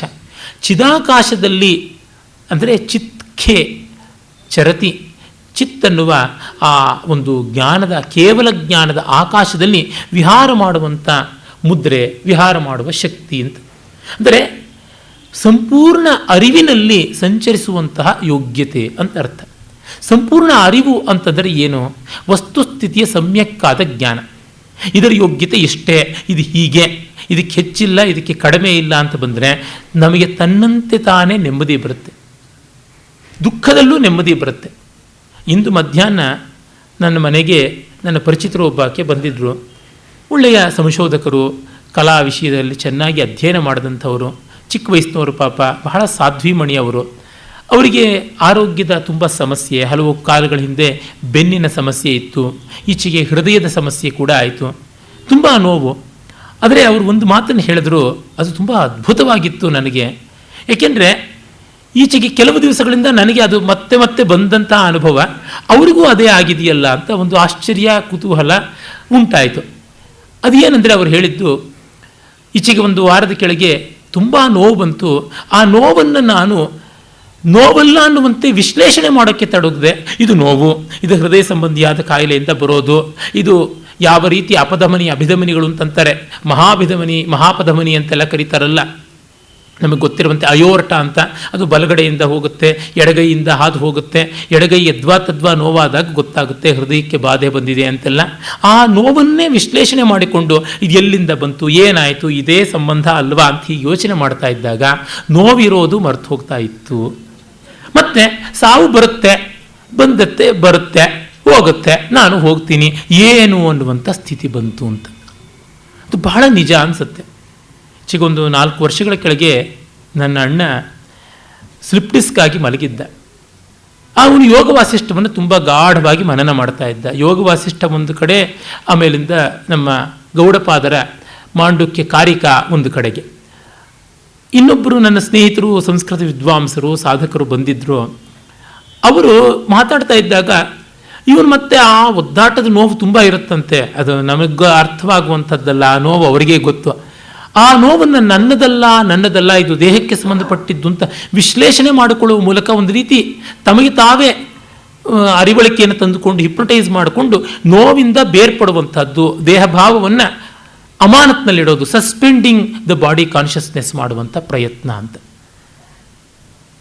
ಇದು ತುಂಬ ವಿಶೇಷವಾಗಿ ಕಾಣಿಸುತ್ತೆ. ಈ ರೀತಿಯಾದದ್ದು ಬಹಳ ಮುಖ್ಯ. ಚಿದಾಕಾಶದಲ್ಲಿ ಸಂಚಾರ ಅಂದರೆ ಇಂಥದ್ದರ ಉನ್ನತೋನ್ನತವಾದ ಸ್ತರ. ನಮಗೆ ಬಂದ ಯಾವ ಸಮಸ್ಯೆಯನ್ನು ಪ್ರಜ್ಞೆಯ ಸ್ತರದಲ್ಲಿ ಪರಿಶೀಲನೆ ಮಾಡ್ತಾ ನೋಡಿದಾಗ ಇಷ್ಟೇನಾ ಅಂತ ಅನಿಸ್ಬಿಡುತ್ತೆ. ಇನ್ನೇನೂ ದೊಡ್ಡದಾಗಿ ಮಾಡಬೇಕಾದದ್ದು ಇಲ್ಲ, ಆಯ್ತು ಇಷ್ಟೇ, ಇದರದ್ದಿಷ್ಟೇ ಅಂತ. ಒಂದು ಸರಳ ಸಾಮಾನ್ಯ ಉದಾಹರಣೆ ಕೊಡಬೇಕು ಅಂದರೆ, ಪರೀಕ್ಷೆಗೆ ಕೂತಿರ್ತೀವಿ, ಏನೋ ಹಾಗೋ ಹೀಗೋ ಬರೆದಿರ್ತೀವಿ, ಪೂರ್ಣವಾಗಿ ಚೆನ್ನಾಗಿ ಬರೆದಿದ್ರೆ ಪಾಸ್ ಆಗ್ತೀವಿ ಅಂತ ನಿರಾಳ, ಪೂರ್ತಿ ಕೆಟ್ಟದಾಗಿ ಬರೆದಿದ್ರೆ ಫೇಲೇ ಆಗ್ತೀವಿ ಅಂತ ಅದೊಂದು ರೀತಿ ನಿರಾಳ. ಆದರೆ ಹೇಗೋ ಏನೋ ಬರೆದಿದ್ದಾಗ ಏನಾಗುತ್ತೋ ಅನ್ನುವಂಥ ಒಂದು ಹೊಯ್ದಾಟ ಇರುತ್ತೆ. ಒಂದು ಗ್ರೇಸ್ ಮಾರ್ಕ್ಸ್ ಬಿದ್ದುಬಿಡ್ಬೋದಾ, ಅಥವಾ ಯಾವುದೋ ಒಂದು ಪ್ರಿಂಟಿಂಗ್ ಮಿಸ್ಟೇಕ್ ಇದು ಒಂದು ಕ್ವಶನ್ನಲ್ಲಿ, ಅದನ್ನು ನಾನು ಅಟೆಂಪ್ಟ್ ಮಾಡಿದವರಿಗೆಲ್ಲ ಫುಲ್ ಮಾರ್ಕ್ಸ್ ಅಂತ ಏನಾದರೂ ಹಾಕಿ ನಾನು ಉದ್ಧಾರ ಆಗ್ಬೋದಾ, ಹೀಗೆ ಏನೋ ಒಂದು ಕುಡಿಯ ಆಶೆ ಇರುತ್ತದೆ. ಈ ಪ್ರತ್ಯಾಶೆ ಮನಸ್ಸಿಗೆ ತಂದು ಕೊಡುವಷ್ಟು ಕಸಿವಿಸಿ ಗಲಿಬಿಲಿ ಇನ್ಯಾವುದೂ ತಂದು ಕೊಡಲ್ಲ. ಆ ಒಂದು ಸ್ಥಿತಿಯಲ್ಲಿ ಇದ್ದಾಗ ಫೇಲೇ ಆಗಿಬಿಟ್ವಿ ಅಂತ ಬರುತ್ತೆ ಅಂದಾಗ ಅಷ್ಟು ಒದ್ದಾಟವೂ ಹೋಯಿತು ಅಂತ ಒಂದು ನೆಮ್ಮದಿ ಬಂದ್ಬಿಡುತ್ತೆ. ಪೀಡೆ ಕಳೀತು ಅಂತ ಅನಿಸ್ಬಿಡುತ್ತೆ. ನೋಡಿ, ನಮ್ಮ ಅನುಭವಗಳಲ್ಲೇ ಆಗಿರುತ್ತೆ. ಎಷ್ಟೋ ಸತಿ ಇದು ಆಗುತ್ತೋ ಇಲ್ವೋ ಆಗೋಲ್ಲ ಅಂತ ಆಗ್ಬಿಟ್ರೆ ಸಾಕು ಸ್ವಾಮಿ ಅಂತೀವಿ. ಆದರೆ ನಮಗೆ ನಾವೇ ತಂದುಕೊಂಡ್ರೆ ಅದು ಯೋಗ, ಬೇರೆಯವ್ರ ಮೂಲಕ ಅದು ಬಂದಾಗ ರೋಗ.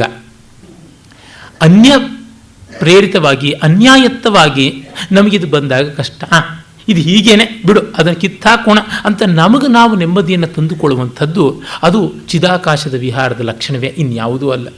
ಅಂದರೆ ಇವುಗಳೆಲ್ಲ ತೀರಾ ಅಲೌಕಿಕವಾಗಿ ನಮ್ಮ ಬುದ್ಧಿಗೆ, ನಮ್ಮ ಕಲ್ಪನೆಗೆ ಎಟಕದೇ ಇರಬೇಕು ಅಂತಲೇ ಮಾಡಿದ್ದು ಅಂತ ಯಾರೂ ಅಂದುಕೊಳ್ಬೇಕಾಗಿಲ್ಲ. ನಿತ್ಯಾನುಭವಗಳನ್ನು ಪರಿಶೀಲನೆ ಮಾಡಿಕೊಂಡಾಗಲೂ ಇದಕ್ಕೆ ಸಂವಾದಗಳು ಗೋಚರವಾಗುತ್ತೆ ಅನ್ನೋದಕ್ಕಾಗಿ ನಾನು ಹೇಳಿದೆ. ಹೀಗೆ ಆ ಖೇಚರಿ ಎನ್ನುವಂಥದ್ದನ್ನು ಶುದ್ಧವಾದ ಜ್ಞಾನ ಮಾರ್ಗದಲ್ಲಿ ಹೇಳುವುದು ಸಂವಿತ್ ಸಾಗರದ ವಿಹಾರ ಅಂತ. ಅದನ್ನು ಶಿವಾವಸ್ಥಾ ಅಂತ ಕೂಡ ಕರೀತಾರೆ. ಆದರೆ ಹಠಯೋಗದಲ್ಲಿ ನೋಡಿ, ಇದು ರಾಜಯೋಗದ ಕ್ರಮ ಆಯಿತು. ಹಠಯೋಗದ ಕ್ರಮದಲ್ಲಿ ಖೇಚರಿ ಮುದ್ರಾ ಅಂತಂದರೆ ನಾಲಗೆಯನ್ನು ಕ್ರಮಕ್ರಮವಾಗಿ ಎಳೆದು ಎಳೆದು ಎಳೆದು ಎಳೆದು ಉದ್ದ ಮಾಡುವಂಥದ್ದು. ಉದ್ದ ಮಾಡಿ ಈ ನಾಲಿಗೆಯ ತುದಿಯನ್ನು ಅಂತಃಕೇಚರಿ ಅಂತ, ಅಲ್ಲಿ ಎರಡು ಬಗೆ ಮತ್ತೆ ಉಂಟು. ಅಂತಃಕೇಚರಿಯಲ್ಲಿ ಅಚ್ಛೇದ ಛೇದ ಅಂತ ಎರಡು ಥರ. ಅಚ್ಛಿನ್ನ ಖೇಚರಿ ಅಂತಂದರೆ ನಾಲಿಗೆಯನ್ನು ಜಪಯೋಗದಿಂದಲೇ ಉದ್ದ ಮಾಡಿ ಮಾಡಿ ಮಾಡಿ ಅದನ್ನು ಹಿಂದಕ್ಕೆ ಮಡಚಿ ಕಿರುನಾಲಿಗೆಗೆ ತಾಕುವಂತೆ ಮಾಡುವಂಥದ್ದು. ಹಾಗೆ ಮಾಡಿದ್ರೆ ಅಂತಃಕೇಚರಿ ಅಚ್ಛಿನ್ನವಾದದ್ದು ಅಂತ. ಹಾಗಲ್ಲದೆ ಈ ನಾಲಿಗೆಯ ಮೇಲೆ ಅಂಗುಳ ಅಂತ ಯಾವುದಿರುತ್ತೆ, ಪ್ಯಾಲೆಟ್ ಅಂತ, ಅಲ್ಲಿ ರಂಧ್ರ ಮಾಡಿಕೊಂಡು ನಾಲಿಗೆಯನ್ನು ಉದ್ದ ಮಾಡಿಕೊಂಡು ಒಳಕ್ಕೆ ತೂರಿಸಿದ್ರೆ ಅದು ಚಿನ್ನವಾದಂಥ ಚಿನ್ನ ಖೇಚರಿ ಅಂತ ಆಗುತ್ತೆ. ಚಿನ್ನ ಅಂತಃಕೇಚರಿ ಅಂತ. ಅದು ಆ ಘೋರ, ಅದು ಹೇಗೆ ಹೇಳುವಾಗಲೇ ಕಷ್ಟ ಅನಿಸುತ್ತೆ. ಇದೊಂದು ಬಹಿಷ್ಕೇಚರಿ ಅಂತ ಮತ್ತೊಂದಿದೆ. ಅದು ನಾಲಿಗೆಯನ್ನು ಕೆಳಗಡೆ ಕುಯ್ದು ಕುಯ್ದು ಎಳೆದು ಎಳೆದು ಎಳೆದು ಕ್ರಮವಾಗಿ ಹಲವು ವರ್ಷಗಳ ಸಾಧನೆ ಮಾಡಿ ಮೂಗಿನ ಮುಂದೆ ತಂದು ಹುಬ್ಬಿನ ಮಧ್ಯಕ್ಕೆ ತಂದು ಮುಟ್ಟಿಸ್ತಕ್ಕಂಥದ್ದು ಅಂತ. ಈ ಆಜ್ಞಾಚಕ್ರಕ್ಕೆ ಹೊರಗಿನಿಂದ ನಾಲಿಗೆಯನ್ನು ತಂದು ಮುಟ್ಟಿಸಿದ್ರೆ ನಾಲಿಗೆ ತುದಿ ಅದು ಬಹಿಷ್ಕೇಚರಿ ಅಂತ ಆಗುತ್ತದೆ. ಅದನ್ನು ಮಾಡಿದ್ರೆ ಸರ್ವಸಿದ್ಧಿಗಳು ಉಂಟಾಗುತ್ತವೆ ಅಂತ. ಈ ಹಠಯೋಗದಲ್ಲಿ ಅಂತಃಕೇಚರಿ ಬಹಿಷ್ಕೇಚರಿ ಅಂತ ಯಾವುದಿವೆ ಅವುಗಳನ್ನು ಮಾಡೋದ್ರಿಂದ ಸರ್ವಸಿದ್ಧಿ ಸಂಪನ್ನತೆ ಅಂತಂದರು.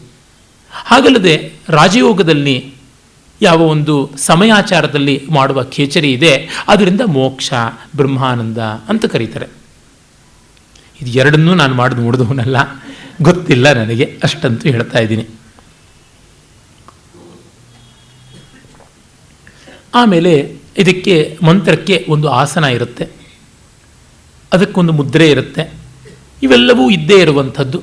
ಬೇರೆ ಬೇರೆ ಆಸನಗಳನ್ನು ಕೂಡ ಹೇಳ್ತಾರೆ. ಸಾಮಾನ್ಯವಾಗಿ ರಾಜಯೋಗದಲ್ಲಿ ಸ್ಥಿರಂ ಸುಖಮಾಸನಂ ಅಂತ ಹೇಳಿಬಿಟ್ಟು ಪಾತಂಜಲ ಸೂತ್ರವೇ ಹೇಳುತ್ತೆ, ಸ್ಥಿರವಾಗಿ ಸುಖವಾಗಿರಬೇಕು ಆಸನ, ಅಸ್ಥಿರವಾಗಿ ಅಸುಖವಾಗಿ ಮಯೂರಾಸನ, ಕುಕ್ಕುಟಾಸನ, ಶಲಭಾಸನಾದಿಗಳು ಅಲ್ಲ ಅಂತ ಹೇಳ್ಬಿಟ್ಟು ಅಂತಾರೆ.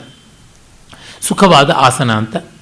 ಅಲ್ಲಿ ಆತ ನಾಭಿಮೂಲದಿಂದ ಮೊದಲುಗೊಂಡು ಸಹಸ್ರಾರದವರೆಗೆ ಮನಸ್ಸನ್ನು ಸಂಚಾರ ಮಾಡಬೇಕು. ಕ್ರಮಕ್ರಮವಾಗಿ ಅವನು ಆ ಷಟ್ಚಕ್ರಗಳಲ್ಲಿ ಮನಸ್ಸನ್ನು ಕೇಂದ್ರೀಕರಿಸಿ ಇಂದ್ರಿಯ ದ್ವಾರಗಳನ್ನೆಲ್ಲ ಮುಚ್ಚಿಕೊಂಡು ಅಭ್ಯಾಸ ಮಾಡಬೇಕು ಅಂತ ಸಾಮಾನ್ಯವಾದ ನಿಯಮಗಳನ್ನು ಹೇಳ್ತಾರೆ. ಗೀತೆಯಲ್ಲಿ ನಾವು ಚೈಲಾಜಿನ ಕುಶೋತ್ತರಂ ಅಂತ ಆ ಒಂದು ಧ್ಯಾನಯೋಗದಲ್ಲಿ ಆಸನಕ್ಕೆ ಸಂಬಂಧಪಟ್ಟಂತೇನು ನಾವು ತಿಳ್ಕೊಂಡಿದ್ದೀವಿ. ಹೇಗೆಂದರೆ ಹಾಗೆ ಮಾಡಬಹುದು ಅಲ್ಲ ಅಂತ ಗೊತ್ತಾಗುತ್ತೆ. ಒಂದು ಶಿಸ್ತು, ಒಂದು ವ್ಯವಸ್ಥೆ ಅಂತ. ಮಂತ್ರವೀರ್ಯ ಅಂತನ್ನುವ ಶಬ್ದಕ್ಕೆ ನಾನು ಅನ್ನುವಂಥ ಭಾವ, ನಾನು ಅನ್ನುವ ಅನುಭವ ಅಂತ. ಮುದ್ರಾವೀರ್ಯ ಅಂತಂದರೆ ಭೈರವ ಧ್ಯಾನ ಅಂತ. ಭೈರವ ಯಾವುದು ಅಂತಂದರೆ ಭಯ ಅನ್ನುವಂಥ ಶಬ್ದವೇ ಭೈರವ ಅಂತ. ಭೀ ಇತಿ ರವಃ ಭೈರವ ಅಂತಂತಾರೆ. ಭೈರವ ಅನ್ನೋದಕ್ಕೆ ಭಯ ಅನ್ನುವ ಶಬ್ದ. ಆ ಭಯವನ್ನುವ ಶಬ್ದವನ್ನೇ ಚಿಂತೆ ಮಾಡಬೇಕು. ಭಯ ಯಾತಕ್ಕೆ ಬರುತ್ತೆ? ಮತ್ತೊಂದು ವಸ್ತು ಇದೆ ಅನ್ನೋದರಿಂದ ಭಯ ಬರುತ್ತೆ. ದ್ವಿತೀಯ ದ್ವೈ ಭಯಂ ಭವತಿ ಅಂತ ವೇದ ಹೇಳುತ್ತೆ. ಎರಡನೇ ವಸ್ತು ಪ್ರಿಯವಾದರೆ ಅದು ನಷ್ಟವಾಗುತ್ತದೆ ಅಂತ ಭಯ. ಆ ಎರಡನೇ ವಸ್ತು ಅಪ್ರಿಯವಾದರೆ ಅದರಿಂದ ನಾನು ನಷ್ಟ ಹೋಗುತ್ತೇನೆ ಅಂತ ಭಯ. ಹೀಗೆ ಅನ್ಯ ನಿಮಿತ್ತ ಪ್ರಿಯವಾಗಲಿ ಅಪ್ರಿಯವಾಗಲಿ ಅದು ಅನ್ಯವಾಗಿದ್ದರಿಂದಲೇ ಭಯವಾಗುತ್ತದೆ. ಈ ಭಯವನ್ನು ಕುರಿತು ಚಿಂತನೆ ಮಾಡ್ತಾ ಬಂದರೆ ಭಯಕ್ಕೆ ಮೂಲವಾದ ಅನ್ಯವೇ ಇಲ್ಲ ಅಂತ ಗೊತ್ತಾಗುತ್ತೆ. ಅದು ಕೇವಲ ಔಪನಿಷತ್ ತತ್ವದ ದೃಷ್ಟಿ. ಅದನ್ನು ರಾಜಯೋಗ ಅಳವಡಿಸಿಕೊಂಡಿದೆ ಅಂತ ಗೊತ್ತಾಗುತ್ತೆ. ಈ ಮಂತ್ರ ಮತ್ತು ಮುದ್ರೆಗಳನ್ನು ಬೆಸೆಯುವಂಥದ್ದು ಗುರುರುಪಾಯ ಅಂತ. ಶ್ರೇಷ್ಠವಾದ ಉಪಾಯಗಳಲ್ಲೇ ಉನ್ನತವಾದಂಥದ್ದು ಅಂತಂತಾರೆ. ಅದಕ್ಕೆ ಸಂಬಂಧಪಟ್ಟಂತೆ ಗುರುರುಪಾಯ ಅನ್ನುವ ಸೂತ್ರ ಹೇಳುತ್ತೆ. ಇಲ್ಲಿ ಮತ್ತೆ ಗು ಅನ್ನೋದಕ್ಕೆ ಕತ್ತಲೆ ಅಂತ, ರು ಅನ್ನೋದಕ್ಕೆ ನಾಶ ಮಾಡ್ತಕ್ಕಂಥವನು, ಜ್ಞಾನ ಜ್ಯೋತಿಯನ್ನು ಬೆಳಗುವಂಥವನು ಗುರು ಅಂತ ಅರ್ಥ ಉಂಟು. ತಂತ್ರಗಳಲ್ಲಿ ಗುರುವಿಗೆ ಹೆಚ್ಚಿನ ಬೆಲೆ ಉಂಟು. ಕಾರಣ ಅನುಭವವನ್ನು ಯಾರೂ ಯಾರಿಗೂ ತಲುಪಿಸಿಕೊಡೋಕ್ಕಾಗೋಲ್ಲ. ಆದರೆ ಪರ್ಯಾಯ ಕ್ರಮದಿಂದ ಅನುಭವಕ್ಕೆ ಒಂದು ಸೂಚನೆಯನ್ನು ಕೊಡ್ತಾರೆ. ಗುರು ಅದನ್ನು ಮಾಡಿಕೊಡ್ತಾನೆ ಅಂತ. ಅದು ಏಕಾಯನ ಅಂತಾರೆ. ಒಬ್ಬನೇ ಹೋಗಬೇಕಾದ ಇಕ್ಕಟ್ಟಾದ ದಾರಿ, ಇನ್ನೊಬ್ಬರಿಗೆ ಪ್ರವೇಶವಿಲ್ಲ ಅಂತ. ಆದರೆ ಗುರು ಪೂರ್ಣಾನುಭವಿಯಾಗಿರೋದ್ರಿಂದ ಶಿಷ್ಯನಿಗೆ ಚೆನ್ನಾಗಿರುವ ಮಾರ್ಗದರ್ಶನ ಕೊಡ್ತಾನೆ. ಅವನು ಏನಾದರೂ ಬೀಳುವಂತಿದ್ದರೆ ಆಸರೆ ಹಿಡಿತಾನೆ ಅಂತ. ಎತ್ತರಕ್ಕೆ ಹೋಗಿ ಅವನೇ ಹಣ್ಣನ್ನು ಕಿತ್ಕೋಬೇಕು. ಆದರೆ ಗುರು ಬಲೆ ಹಿಡಿದು ಅವನಿಗೆ ಕಾಪಾಡೋದಕ್ಕೆ ಕಾದಿದ್ದಾನೆ, ಕೈಗೊಂದು ದೋಟಿ ಕೊಟ್ಟಿದ್ದಾನೆ, ಎಲ್ಲಿ ಹಣ್ಣಿದೆ ಅಂತ ಹೇಳಿದ್ದಾನೆ, ಅದನ್ನು ಸೆಳೆಯುವ ಬಗೆ ಹೇಗೆ ಅಂತ ಅಭ್ಯಾಸ ಮಾಡಿಸಿದ್ದಾನೆ. ಹತ್ತುವುದವನೇ ಕೀಳುವುದವನೇ ಆದರೂ ಗುರುವಿನ ಬೆಂಬಲ ಉಂಟು ಅಂತ. ಹಾಗಲ್ಲದೆ ಮತ್ತು ಹೇಳ್ತಾರೆ, ಗುರು ಶಿಷ್ಯನನ್ನು ತನ್ನಂತೆಯೇ ಮಾಡಿಬಿಡಬಲ್ಲ ಅಂತ. ಬ್ರಹ್ಮವಿದ್ ಬ್ರಹ್ಮೈವ ಭವತಿ ಅಂತ ಹಾಗಾಗುತ್ತದೆ. ದೃಷ್ಟಾಂತೋ ನೈವ ದೃಷ್ಟಸ್ತ್ರಿಭುವನ ಜಠರೇ ಸದ್ಗುರೋರ್ ಜ್ಞಾನಧಾತು ಅಂತ ನಾವು ಶತಶ್ಲೋಕಿಯಲ್ಲಿ ಶಂಕರರು ಹೇಳುವ ಮಾತನ್ನು ಕೇಳ್ತೀವಲ್ಲ. ಗುರುವಿಗೆ ಹೋಲಿಕೆಯೇ ಇಲ್ಲ. ಕಾರಣ ಸ್ಪರ್ಶಶ್ಚೇದತ್ರ ಕಲ್ಪ್ಯ. ಸ್ಪರ್ಶಮಣಿಯನ್ನು ಕುರಿತು ಹೇಳುವುದಾದರೆ ಅದು ನಯತಿ, ಅದು ಸ್ಪರ್ಶಮಣಿಯಾಗಿ ಕಬ್ಬಿಣವನ್ನು ಮಾಡುವಂಥದ್ದಲ್ಲ. ಆದರೆ ಗುರು ಶಿಷ್ಯನನ್ನು ತನ್ನ ಒಂದು ಸ್ಪರ್ಶದಿಂದಲೇ ತನ್ನಂತೆ ಮಾಡಿಬಿಡ್ತಾನೆ. ಬೆಂಕಿಗೆ ಬಿದ್ದ ಸೌದೆ ಬೆಂಕಿಯೇ ಆಗುವಂತೆ ಮಾಡಿಬಿಡ್ತಾನೆ ಅಂತ. ಈ ಬಗ್ಗೆ ಸ್ವಾಮಿ ವಿವೇಕಾನಂದರು ಪರಮಹಂಸರಿಂದ ಪಡ್ಕೊಂಡ ಅನುಗ್ರಹವೂ ಸೇರಿದಂತೆ ಬೇಕಾದಷ್ಟನ್ನು ಹೇಳ್ತಾರೆ. ನನಗದು ಅನುಭವವಿಲ್ಲ, ಗೊತ್ತಿಲ್ಲ. ನಾನು ನಚ್ಚಿಕೊಂಡಿರೋದು ಒಂದೇ, ಕೇವಲ ಜ್ಞಾನಯೋಗ ಅಷ್ಟೇ. ಅದಕ್ಕೆ ಭೂಮಿಕೆಯಾಗಿ ಬರಬೇಕಾದಂಥ ಕರ್ಮಯೋಗ ಭಕ್ತಿಯೋಗಗಳು ಇದ್ದೇ ಇರುತ್ತವೆ, ಅದು ತೊಂದರೆ ಇಲ್ಲ. ಆಮೇಲೆ ಆ ಉಪಾಯ ಅವನೊಬ್ಬನೇ ಮಾರ್ಗ, ಇನ್ಯಾವುದೂ ಅಲ್ಲ ಅಂತ ಹೇಳ್ಬಿಟ್ಟು ಅಂತಾನೆ. ಆ ಸಂದರ್ಭದಲ್ಲಿ ಸಂಶಯಚ್ಛೇದಕವಾದಂಥ ಗುರುವಿನ ಮಾತುಗಳನ್ನು ಗುರುಭಾರತಿ ಅಂತ ಕರೀತಾರೆ. ಅದು ಭಾರತಿ ಅನ್ನೋದಕ್ಕೆ ಮಾತು ಅಂತ ಒಂದು ಅರ್ಥ, ಜೊತೆಗೆ ಬೆಳಕಿನಲ್ಲಿ ಪ್ರೀತಿ ಅನ್ನುವಂಥ ಅರ್ಥ ಕೂಡ ಉಂಟು. ಹೀಗೆ ಮಾಡುವುದು. ಮತ್ತು ಆ ಗುರು ಎಂಥವನಾಗಿರಬೇಕು, ಯಾರು, ಆ ಲಕ್ಷಣಗಳನ್ನೆಲ್ಲ ವಿಸ್ತಾರವಾಗಿ ನಾವು ನೋಡ್ತೀವಿ. ಗುರು ರಕ್ತಮಾಂಸಗಳು ತುಂಬಿರತಕ್ಕಂಥ ಮತ್ತೊಬ್ಬ ವ್ಯಕ್ತಿ ಆಗಿರಬಹುದು, ಅಥವಾ ದೇವತೆಯೇ ಆಗಿರಬಹುದು, ತಿರ್ಯಕ್ ಜಂತುವಾಗಿರಬಹುದು, ಅಥವಾ ಅದು ಖನಿಜ, ಉದ್ಭಿಜ, ಸ್ವೇದಜ ಮೊದಲಾದ ಬೇರೆ ಬೇರೆ ಯೋನಿಗಳಲ್ಲಿ ಹುಟ್ಟಿದಂಥ ಈ ಸ್ಥಾವರ ಜಂಗಮಾತ್ಮಕವಾದ ಯಾವುದೇ ಇರಬಹುದು. ಅವಧೂತ ಗೀತೆಯಲ್ಲಿ 24 ಗುರುಗಳ ಉಲ್ಲೇಖ ಬರುತ್ತೆ. ಬಗೆಬಗೆಯಾದ ರೀತಿಯಲ್ಲಿ ಗುರುಗಳಿಂದ ಸಾಧಿಸಿಕೊಳ್ತಾರೆ ಅಂತ ಗೊತ್ತಾಗುತ್ತದೆ. ಸಗುರುರ್ ಮತ್ಸಮಃ ಪ್ರೋಕ್ತೋ ಮಂತ್ರವೀರ್ಯ ಪ್ರಕಾಶಕ ಅಂತ ಹೇಳಿ, ಮಂತ್ರವೀರ್ಯವನ್ನು ಪ್ರಕಾಶ ಮಾಡ್ತಕ್ಕಂಥವನೇ ನಿಜವಾದ ಗುರು. ಅವನು ಸಾಕ್ಷಾತ್ ಸದಾಶಿವ ಪರಮೇಶ್ವರ ಅನ್ನುವ ಮಾತನ್ನು ಮಾಲಿನಿ ವಿಜಯ ತಂತ್ರ ಹೇಳುತ್ತೆ. ಅಗಾಧ ಸಂಶಯಾಂಬೋಧಿ ಸಮುತ್ತರಣ ತಾರಿಣೀಂ ಒಂದೇ ವಿಚಿತ್ರಾರ್ಥ ಪದಾಂ ಚಿತ್ರಾಂ ತಾಂ ಗುರುಭಾರತೀಂ ಅಂತ ಗುರುವಿನ ಮಾತು ಎಲ್ಲ ಸಂಶಯದ ಸಮುದ್ರಗಳನ್ನು ದಾಟಿಸ್ತಕ್ಕಂಥ ತೆಪ್ಪ, ಅನೇಕ ಅರ್ಥ ಸ್ವಾರಸ್ಯಗಳನ್ನು ಗೋಚರ ಮಾಡತಕ್ಕಂಥ ವಿಚಿತ್ರ ಮನೋಹರವಾದ ಅದ್ಭುತ ಶಕ್ತಿ ಅಂತ ಹೇಳಿಬಿಟ್ಟು, ಶಕ್ತಿಚಕ್ರಂ ತದೇ ಉಕ್ತಂ ಗುರುವಕ್ತ್ರಂ ತದುಚ್ಯತೆ. ಶಕ್ತಿಚಕ್ರ ಅಂದರೆ ಶಕ್ತಿ ಒಂದು ಆವರಣ, ರಕ್ಷಾ ಕವಚ ಅಂದರೆ ಗುರುವಿನ ಮಾತು, ಗುರುವಿನ ಬಾಯಿ, ಅದಕ್ಕಿಂತ ಮಿಗಿಲಾಗಿ ಇನ್ಯಾವುದೂ ಇಲ್ಲ. ಗುರೋರ್ ಗುರುತರ ಶಕ್ತಿ ಗುರುರ್ ವಕ್ತ್ರತರ ಶಕ್ತಿ ಗುರುವಕ್ತ್ರಗತಾ ಭವೇತ್. ಗುರುವಿನ ಅತಿಶಯವಾದ ಶಕ್ತಿ ಗುರುವಿನ ಬಾಯೊಳಗೆ ನೆಲೆಸಿದೆ ಅಂತೆಲ್ಲ ಹೇಳ್ತಾರೆ. ಹೀಗಾಗಿ ಗುರುವಿನ ಬಾಯಿಂದ ಬರುವ ಮಂತ್ರ ಶಿಷ್ಯನಿಗೆ ತುಂಬ ದೊಡ್ಡ ರಕ್ಷೆ ಅಂತನ್ನುವಂಥದ್ದುಂಟು. ಹೀಗಾಗಿ ಗುರುವನ್ನು ಆಶ್ರಯಿಸಬೇಕು ಅಂತ ಬರುತ್ತೆ. ನಮ್ಮಲ್ಲಿ ಇದನ್ನು ತುಂಬ ಹೇಳಿದ್ದಾರೆ. ಎಷ್ಟಂತಂದರೆ ನನಗೆ ಕೆಲವು ಬಾರಿ ಇದು ಯಾಕಪ್ಪ ಇಷ್ಟು ಮೊಳೆ ಹೊಡೆದಂಗೆ ಗುರು ಗುರು ಗುರು ಅಂತಂತಾರೆ ಅಂತ ಅನಿಸ್ಬಿಡುತ್ತೆ. ಅದು ಎಲ್ಲಿವರೆಗಾಗಿದೆ ಅಂತಂದರೆ ಪಾಮರ ಮೋಹಕವಾಗಿ ಎಷ್ಟೋ ಜನನ ಮೋಸ ಮಾಡುವ ಠಕ್ಕು ವಂಚನೆ ಮಟ್ಟಕ್ಕೂ ಬಂದುಬಿಟ್ಟಿದೆ.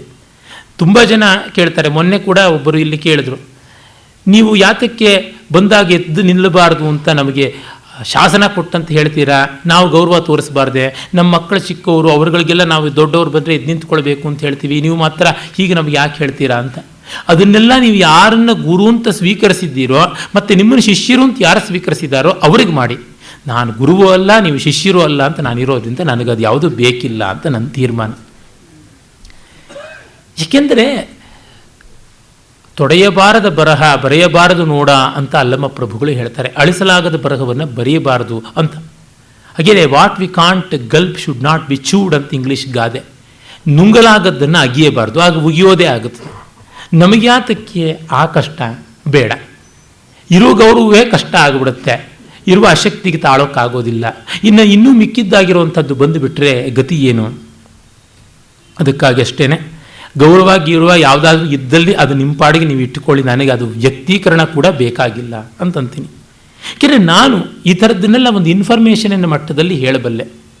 ಪ್ರಾಮಾಣಿಕವಾದ ಅಧ್ಯಯನ ಎಷ್ಟಿದೆ ಅದರ ಹಿನ್ನೆಲೆಯಲ್ಲಿ ಹೇಳ್ತೀನಿ, ಆಲೋಚನೆ ಎಷ್ಟಿದೆ ಅದು ಮುಟ್ಟಿಸುವವರೆಗೂ ಹೇಳ್ತೀನಿ, ಮಿಕ್ಕದ್ದು ನನಗೆ ಗೊತ್ತಿಲ್ಲ. ಹಾಗೆ ಇನ್ಫಾರ್ಮೇಷನ್ ಕೊಡೋರನ್ನ ಗುರು ಅಂತ ಕರಿಬೇಕಾಗಿಲ್ಲ. ಒಂದು ಪುಸ್ತಕ ಅಂತ ಕರಿಬೋದು, ಲೈಬ್ರರಿ ಅಂತ ಕರಿಬೋದು, ಇಂಟರ್ನೆಟ್ ಅಂತ ಬೇಕಾದರೆ ಕರಿಬೋದು, ಅಲ್ಲಿಗೆ ಮುಗಿಯುತ್ತೆ ಅಷ್ಟೇ. ಅದೇ ನನಗೆ ಅನುಭವ ಇರುವಂಥ ವಿಷಯಗಳನ್ನು ನಾನು ಸ್ಪಷ್ಟವಾಗಿ ಹೇಳಬಲ್ಲೆ. ಆದರೆ ನನಗೆ ಗೊತ್ತಿದೆ ಇಲ್ಲಿ ಕೇಳಕ್ಕೆ ಬರೋರು ಯಾರು ಕಾವ್ಯ ಪಾಠಕ್ಕೆ ಬರೋದಿಲ್ಲ ನನ್ನ ಹತ್ರ ಅಂತ. ಕಾವ್ಯ ಪಾಠ ಹೇಳಿಸ್ಕೊಳ್ಳೋರು ನಾನು ಶಿಷ್ಯ ಅಂತ ಸ್ವೀಕಾರ ಮಾಡ್ತೀನಿ ಬೇಕಿದ್ರೆ. ಅದು ಯಾರಿಗೆ ಬೇಕು? ಅದರಿಂದ ಏನು ಆಕಾಶದಿಂದ ಬೂದಿನ ಉದುರಿಸೋಕ್ಕೆ ಸಾಧ್ಯವಾ? ಭೂಮಿಯಿಂದ ಬೆಳ್ಳಿ ನಾಣ್ಯ ತೆಗೆಯೋದಿಕ್ಕೆ ಸಾಧ್ಯವಾ? ಬಾಯಿಂದ ಶಿವಲಿಂಗ ಹೊರಗೆ ತೆಗೆಯೋದಿಕ್ಕೆ ಸಾಧ್ಯವಾ? ಒಬ್ಬರ ಮೇಲೆ ಮಾಟ ಮಾಡಿ ಮೂರ್ಛೆ ಹೋಗಿಸೋಕೆ ಸಾಧ್ಯವಾ? ಏನೂ ಇಲ್ಲ. ಸುಮ್ಮನೆ ಸಂತೋಷ ಪಡ್ಬೋದು. ಅದು ಯಾರಿಗೆ ಬೇಕಾಗಿದೆ? ಸಂತೋಷ ಯಾರಿಗೂ ಬೇಕಾಗಿಲ್ಲ. ಬೇಕಾಗಿರೋದು ಅಲೌಕಿಕ ಸಿದ್ಧಿಗಳು. ಹಾಗಿದ್ದಾಗ ಹೇಗೆ? ಛಂದಸ್ಸಿನ ಪಾಠ ಕಲಿಬೇಕೆ? ಕಲಿಸ್ತೀನಿ. ಅವಧಾನ ಮಾಡಬೇಕೆ? ಕಲಿಸ್ಕೊಡ್ತೀನಿ. ಅದಕ್ಕೆ ನಮ್ಮ ಪುರಾಣ ಯಾರೂ ಬರೋದಿಲ್ಲ. ಹೀಗಾಗಿ ನನಗೆ ಎಲ್ಲಿ ಗುರುತ್ವ ಇದೆಯೋ ಅಲ್ಲಿ ಯಾರಿಗೂ ಶಿಷ್ಯತ್ವ ಬೇಡ. ಹಾಗಿರುವಾಗ ಸುಮ್ಮನೆ ಗುರು ಗುರು ಅಂತ ಅಂದ್ಬಿಟ್ರೆ ಎದ್ದು ನಿಂತ್ಕೋತೀನಿ, ಬಸ್ಕಿ ಹೊಡಿತೀನಿ, ಕಿವಿ ಹಿಡ್ಕೋತೀನಿ ಅಂದರೆ ಯಾತಕ್ಕೆ ಬೇಕು ಅಂತ ಅನಿಸುತ್ತೆ. ಯಾರನ್ನು ನೋಯಿಸೋದಕ್ಕೆ ನಾನು ಈ ಮಾತು ಹೇಳ್ತಾ ಇಲ್ಲ. ಅವರವರ ಶ್ರದ್ಧೆಗಳು ಅವರವ್ರು ದೊಡ್ಡದಿರ್ಬೋದು. ಆದರೆ ನನ್ನ ನಂಬಿಕೆ, ನನ್ನ ಅಭಿಪ್ರಾಯಕ್ಕೂ ನೀವು ಬೆಲೆ ಕೊಡಬೇಕಲ್ವಾ? ಅದಕ್ಕಾಗಿ ಹೇಳ್ತಾ ಇರುವಂಥದ್ದು ಏನಂದರೆ, ಜನ ಕಣ್ಣೆದುರಿಗೆ ಕಾಣಿಸ್ತಕ್ಕಂಥ ಸ್ವರ್ಗವನ್ನು ಬಿಟ್ಟು ಬಿಡ್ತಾರೆ, ಕಾಣದೇ ಇರತಕ್ಕಂಥ ಮರುಭೂಮಿಗೆ ಹೋಗ್ತಾರಲ್ಲ ಅಂತ ನನಗೆ ತುಂಬ ಬಾರಿ ಅನಿಸುತ್ತೆ. ಈ ಭಗವತ್ ಕಾವ್ಯ ಜಗತ್ತು ಯಾವುದಿದೆ, ದೇವಸ್ಯ ಪಶ್ಯ ಕಾವ್ಯಂ ನ ಮಮಾರನ ಜೀರ್ಯತಿ, ಅದನ್ನು ಚೆನ್ನಾಗಿ ಕಣ್ಣು ಬಿಟ್ಟು ನೋಡಿದ್ರೆ ಸಾಕು. ಆ ಕಾವ್ಯದ ಸ್ಫೂರ್ತಿ ಪಡೆದು ಬರೀತಕ್ಕಂಥ ಕಾವ್ಯ ನೋಡಿದ್ರೆ ಸಾಕು. ವಿಜ್ಞಾನ ಭೈರವದಲ್ಲಿ ಸಾಹಸ ಅಂತ ಒಂದು ಯೋಗ ಬರುತ್ತೆ. ಅದನ್ನು ಮುಂದೆ ನಾನು ಹೇಳ್ತೀನಿ, ಆಗ ಆ ಸ್ವಾರಸ್ಯವನ್ನು ನೋಡೋಣ. ಮುಂದೆ ಮಾತೃಕಾ ಚಕ್ರ ಸಂಬೋಧ ಅನ್ನುವಂಥ ಒಂದು ಸೂತ್ರ ಬರುತ್ತೆ, 7ನೇದು. ಈ ಅಕಾರಾದಿ ಕ್ಷಕಾರಾಂತವಾದಂಥ ಮಾತೃಕಾ ಚಕ್ರ ಅಂತ ಯಾವುದಿದೆ, ಆ ವರ್ಣ ಸಮಾಮ್ನಾಯ ಅಲ್ಲಿಯೇ ಎಲ್ಲವೂ ಅಡಗಿದೆ. ಅದನ್ನು ಬೋಧನೆ ಮಾಡ್ತಾನೆ, ಸಂಬೋಧನೆ ಮಾಡ್ತಾನೆ ಅಂತ ಹೇಳ್ಬಿಟ್ಟಿದನು. ಅದಷ್ಟು ತಿಳ್ಕೊಂಡಾಗ ಅನುತ್ತರನಾಗ್ತಾನೆ. ಅಂದರೆ ಅವನಿಗೆ ಮೀರಿದ್ದಿನ್ಯಾವುದೂ ಇಲ್ಲ ಅಂತ ಆಗುತ್ತದೆ ಅಂತ ಗೊತ್ತಾಗುತ್ತದೆ. ಅಲ್ಲಿ ವರ್ಣ ಪ್ರಪಂಚದಲ್ಲಿ ಮುಖ್ಯವಾಗಿ ಸ್ವರಗಳು ಅ, ಇ, ಉ, ಋ, ಓ ಅಂತಕ್ಕಂಥದ್ದು ಈ 5 ಅಂತ ಅಂತಾರೆ. ಅಕಾರ, ಇಕಾರ, ಉಕಾರ, ಋಕಾರ, ಒಕಾರ ಇವುಗಳನ್ನು ಚಿತ್, ಆನಂದ, ಇಚ್ಛಾ, ಜ್ಞಾನ, ಕ್ರಿಯಾ ಅನ್ನುವಂಥ 5 ಶಕ್ತಿಗಳು ಅಂತ ಹೇಳ್ಬಿಟ್ಟು ಅಂತಾರೆ. ಇವುಗಳು ಮತ್ತೆ 5 ಭೇದಗಳಾಗಿ 25 ಆಗುತ್ತದೆ. ಆಮೇಲೆ ಈ 25ರಿಂದ ಇನ್ನು 11 ವರ್ಣಗಳು ಬಂದು 36 ಆಗುತ್ತವೆ. ಅವು ಒಟ್ಟಿಗೆ 36 ತತ್ವಗಳು ಅಂತ ಆಗುತ್ತವೆ ಅಂತ ಗೊತ್ತಾಗುತ್ತೆ. ಆಮೇಲೆ 3 ಆಗಿ ಸೇರಿಕೊಂಡು ಅನುತ್ತರ, ಆನಂದ, ಉನ್ಮೇಷ ಅಂತ ಆಗಿ ಅ, ಉ, ಮ ಅನ್ನುವ ಓಂಕಾರವಾಗಿ ಮಾರ್ಪಡುತ್ತವೆ ಅಂತ. ಮತ್ತು ಈ ಓಂಕಾರ 3 2 ಷಟ್ಕೋಣ ಅಂತ ಆಗುತ್ತದೆ. ಇಚ್ಛಾಶಕ್ತಿ, ಜ್ಞಾನಶಕ್ತಿ, ಕ್ರಿಯಾಶಕ್ತಿಗಳೆನ್ನುವ ಒಂದು ತ್ರಿಕೋಣ, ಮತ್ತು ಅವುಮ ಅನ್ನುವಂಥ ಇನ್ನೊಂದು ತ್ರಿಕೋಣ. ಹೀಗಾಗಿ ಶಿವಶಕ್ತಿ ಕೋಣಗಳು ಷಟ್ಕೋಣಗಳಾಗುತ್ತವೆ. ಊರ್ಧ್ವಕೋಣ ಶಿವ, ಅಧಕೋಣ ಶಕ್ತಿ ಅಂತ ಆಗುತ್ತದೆ ಅಂತ. ಹೀಗೆಲ್ಲ ಮಂತ್ರದ ಮೂಲಕವಾಗಿ ಯಂತ್ರದ ರಚನೆಗೆ ಬರುತ್ತವೆ. ಮಂತ್ರ ಕಿವಿಗಾದರೆ ಯಂತ್ರ ಕಣ್ಣಿಗೆ. ಮಂತ್ರಗಳ ವಿನ್ಯಾಸವನ್ನು, ಮಂತ್ರಗಳ ಶಕ್ತಿ ಪ್ರವಾಹದ ಸಂಚಲನವನ್ನು ನಾವು ಈ ರೇಖೆಗಳಲ್ಲಿ, ಮಂಡಲಗಳಲ್ಲಿ, ಯಂತ್ರಗಳಲ್ಲಿ ಕಾಣ್ತೀವಿ ಅಂತ ಹೇಳ್ಬಿಟ್ಟಂತ. ಆಮೇಲೆ ಈ ಒಂದು ಸ್ವರಗಳಿಂದ, ಸ್ವರೋತ್ಪತ್ತಿ ಸ್ಥಾನಗಳಿಂದ ಅಸ್ವತಂತ್ರವಾಗಿ ಉತ್ಪನ್ನವಾಗುವಂಥವನ್ನು ವ್ಯಂಜನಗಳು ಅಂತ ಕರೀತಾರೆ. ಕಕಾರದಿಂದ ಮಕಾರಾಂತವಾಗಿ ವರ್ಗೀಯ ವ್ಯಂಜನಗಳು, ಯಕಾರಾದಿ ಕ್ಷಕಾರಾಂತವಾಗಿ ಅವರ್ಗೀಯ ವ್ಯಂಜನಗಳು, ಅಹಕಾರಾಂತ ಅಂತಲೂ ಕರೀತಾರೆ. ಹೀಗೆ ಇಡೀ ವರ್ಣಗಳು 54 ಗೋಚರವಾಗುತ್ತವೆ ಅಂತೆಲ್ಲ ಹೇಳ್ತಾರೆ. ಈ ವರ್ಣಗಳನ್ನು ಯಾರು ಹಿಡಿತಾರೋ ಅವನು ವಾಕ್ಸಿದ್ಧನಾಗ್ತಾನೆ ಅಂತ. ಅಂದರೆ ನಾವು ಹಿಡಿತೀವಲ್ಲ ವರ್ಣ ಅಂತಂದರೆ, ಆ ವರ್ಣಗಳನ್ನು ಹೇಳುವ ಮೂಲಕ ಅವುಗಳ ಉತ್ಪತ್ತಿ ಸ್ಥಾನವನ್ನು ನಾವು ಅರ್ಥ ಮಾಡಿಕೊಳ್ಳಬೇಕು ಅಂತ. ನಾವು ಏನು ಮಾಡ್ತೀವಿ, ವರ್ಣಗಳು ಎಲ್ಲಿಂದ ಹುಟ್ಟಿ ಬರುತ್ತವೆ ಅನ್ನೋದರ ಕಡೆ ಗಮನ ಇಲ್ಲದೆ ಮಾತಾಡ್ತೀವಿ. ಆದರೆ ವರ್ಣಗಳು ಬಾಯಲ್ಲಿ ಎಲ್ಲಿಂದ ಬರುತ್ತವೆ, ಬಾಹ್ಯ ಪ್ರಯತ್ನ, ಅಭ್ಯಂತರ ಪ್ರಯತ್ನ ಅಂತ, ಮತ್ತು ಬಾಹ್ಯಾಭ್ಯಂತರ ಪ್ರಯತ್ನ ಅಂತ 3 ತರಹ ಹೇಳ್ತಾರೆ ಶಿಕ್ಷಾಶಾಸ್ತ್ರಕಾರರು. ಎಲ್ಲೆಲ್ಲಿ ಯಾವ್ಯಾವುದು ಉತ್ಪನ್ನವಾಗುತ್ತದೆ ಅನ್ನೋದನ್ನು ಮತ್ತೆ ಮತ್ತೆ ಹುಡುಕಿ ನೋಡಿದ್ರೆ ಇದನ್ನು ಕೃತ್ವಾಚಿಂತ ಅಂತ ಮೀಮಾಂಸಾಶಾಸ್ತ್ರದಲ್ಲಿ ಕರೀತಾರೆ. ಅಂದರೆ ಯಾವುದನ್ನು ತಾಳೆ ನೋಡೋದು ಅಂತ ಗಣಿತದಲ್ಲಿ ಹೇಳ್ತಾರೆ, ರಿವರ್ಸ್ ಆರ್ಡರಲ್ಲಿ ಹೋಗತಕ್ಕಂಥದ್ದು. ಹಾಗೆ ಹಿಂದಿರುಗಿ ನೋಡತಕ್ಕಂಥದ್ದು, ಇದನ್ನು ಸಿಂಹಾವಲೋಕನ ಅಂತಲೂ ಕರೀತಾರೆ. ಸಿಂಹ ಒಮ್ಮೊಮ್ಮೆನೂ ಬಂದಾಗ ತನ್ನ ದಾರಿಯನ್ನು ಹಿಂದಿರುಗಿ ನೋಡುತ್ತಂತೆ. ಹಾಗಲ್ಲ, ಸಿಂಹ ಎಲ್ಲವನ್ನು ಗೆದ್ದ ಮೇಲೆ ಒಂದು ಸರ್ತಿ ಜರ್ಬಿನಿಂದ ನೋಡುತ್ತೆ, ಅದು ಸಿಂಹಾವಲೋಕನ. ಇದು ಗಜಾವಲೋಕನ ಅಥವಾ ನಾಗಾವಲೋಕನ ಅಂತಾರೆ. ಆನೆ ಒಂದು ಸರ್ತಿ ಬಂದ ಮೇಲೆ ದಾರಿಗೊಮ್ಮೆ ಹಿಂದಿರುಗಿ ನೋಡಿ ಸೊಂಡ್ಲಲ್ಲಿ ನೆಲಾನ ಮೂಸಿ ನೋಡುತ್ತೆ ಅಂತ. ಅಂದರೆ ಆ ದಾರಿ ಏನು ಅಂತ ಗುರುತಿಟ್ಕೊಳ್ಳುತ್ತೆ, ಗಮನ ಇಟ್ಕೊಳ್ಳುತ್ತೆ ಅಂತ. ಹಾಗೆ ವರ್ಣ ಎಲ್ಲಿ ಉತ್ಪನ್ನವಾಯಿತು ಅಂತ ಅದರ ಮೂಲಕ್ಕೆ ನಾವು ಹೋಗಿ ನೋಡಿ ಅದನ್ನು ಗಮನದಲ್ಲಿ ಇಟ್ಕೊಳ್ಬೇಕು ಅಂತ. ಇದು ಪ್ರತ್ಯಭಿಜ್ಞೆಯ ಇನ್ನೊಂದು ದಾರಿ. ಗುರುತಿಸ್ಕೊಳ್ಳೋದು ಅಂದರೆ ಏನೋ ಮತ್ತೆ ಮತ್ತೆ ನೋಡಿಕೊಳ್ಳುವುದು ಅಂತ.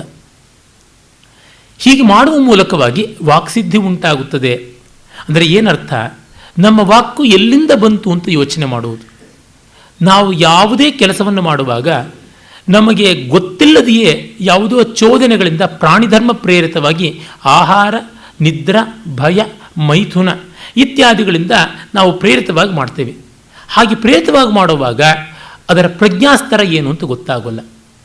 ಹಾಗಲ್ಲದೆ ಮಾಡಿದ್ದನ್ನು ಆಲೋಚನೆ ಮಾಡಿದಾಗ ಯಾತಕ್ಕೆ ಮಾಡಿದ್ವಿ, ಇದು ಬೇಕಿತ್ತಾ ಅಂತೆಲ್ಲ ಅನ್ನಿಸ್ತಾ ಬರುತ್ತೆ.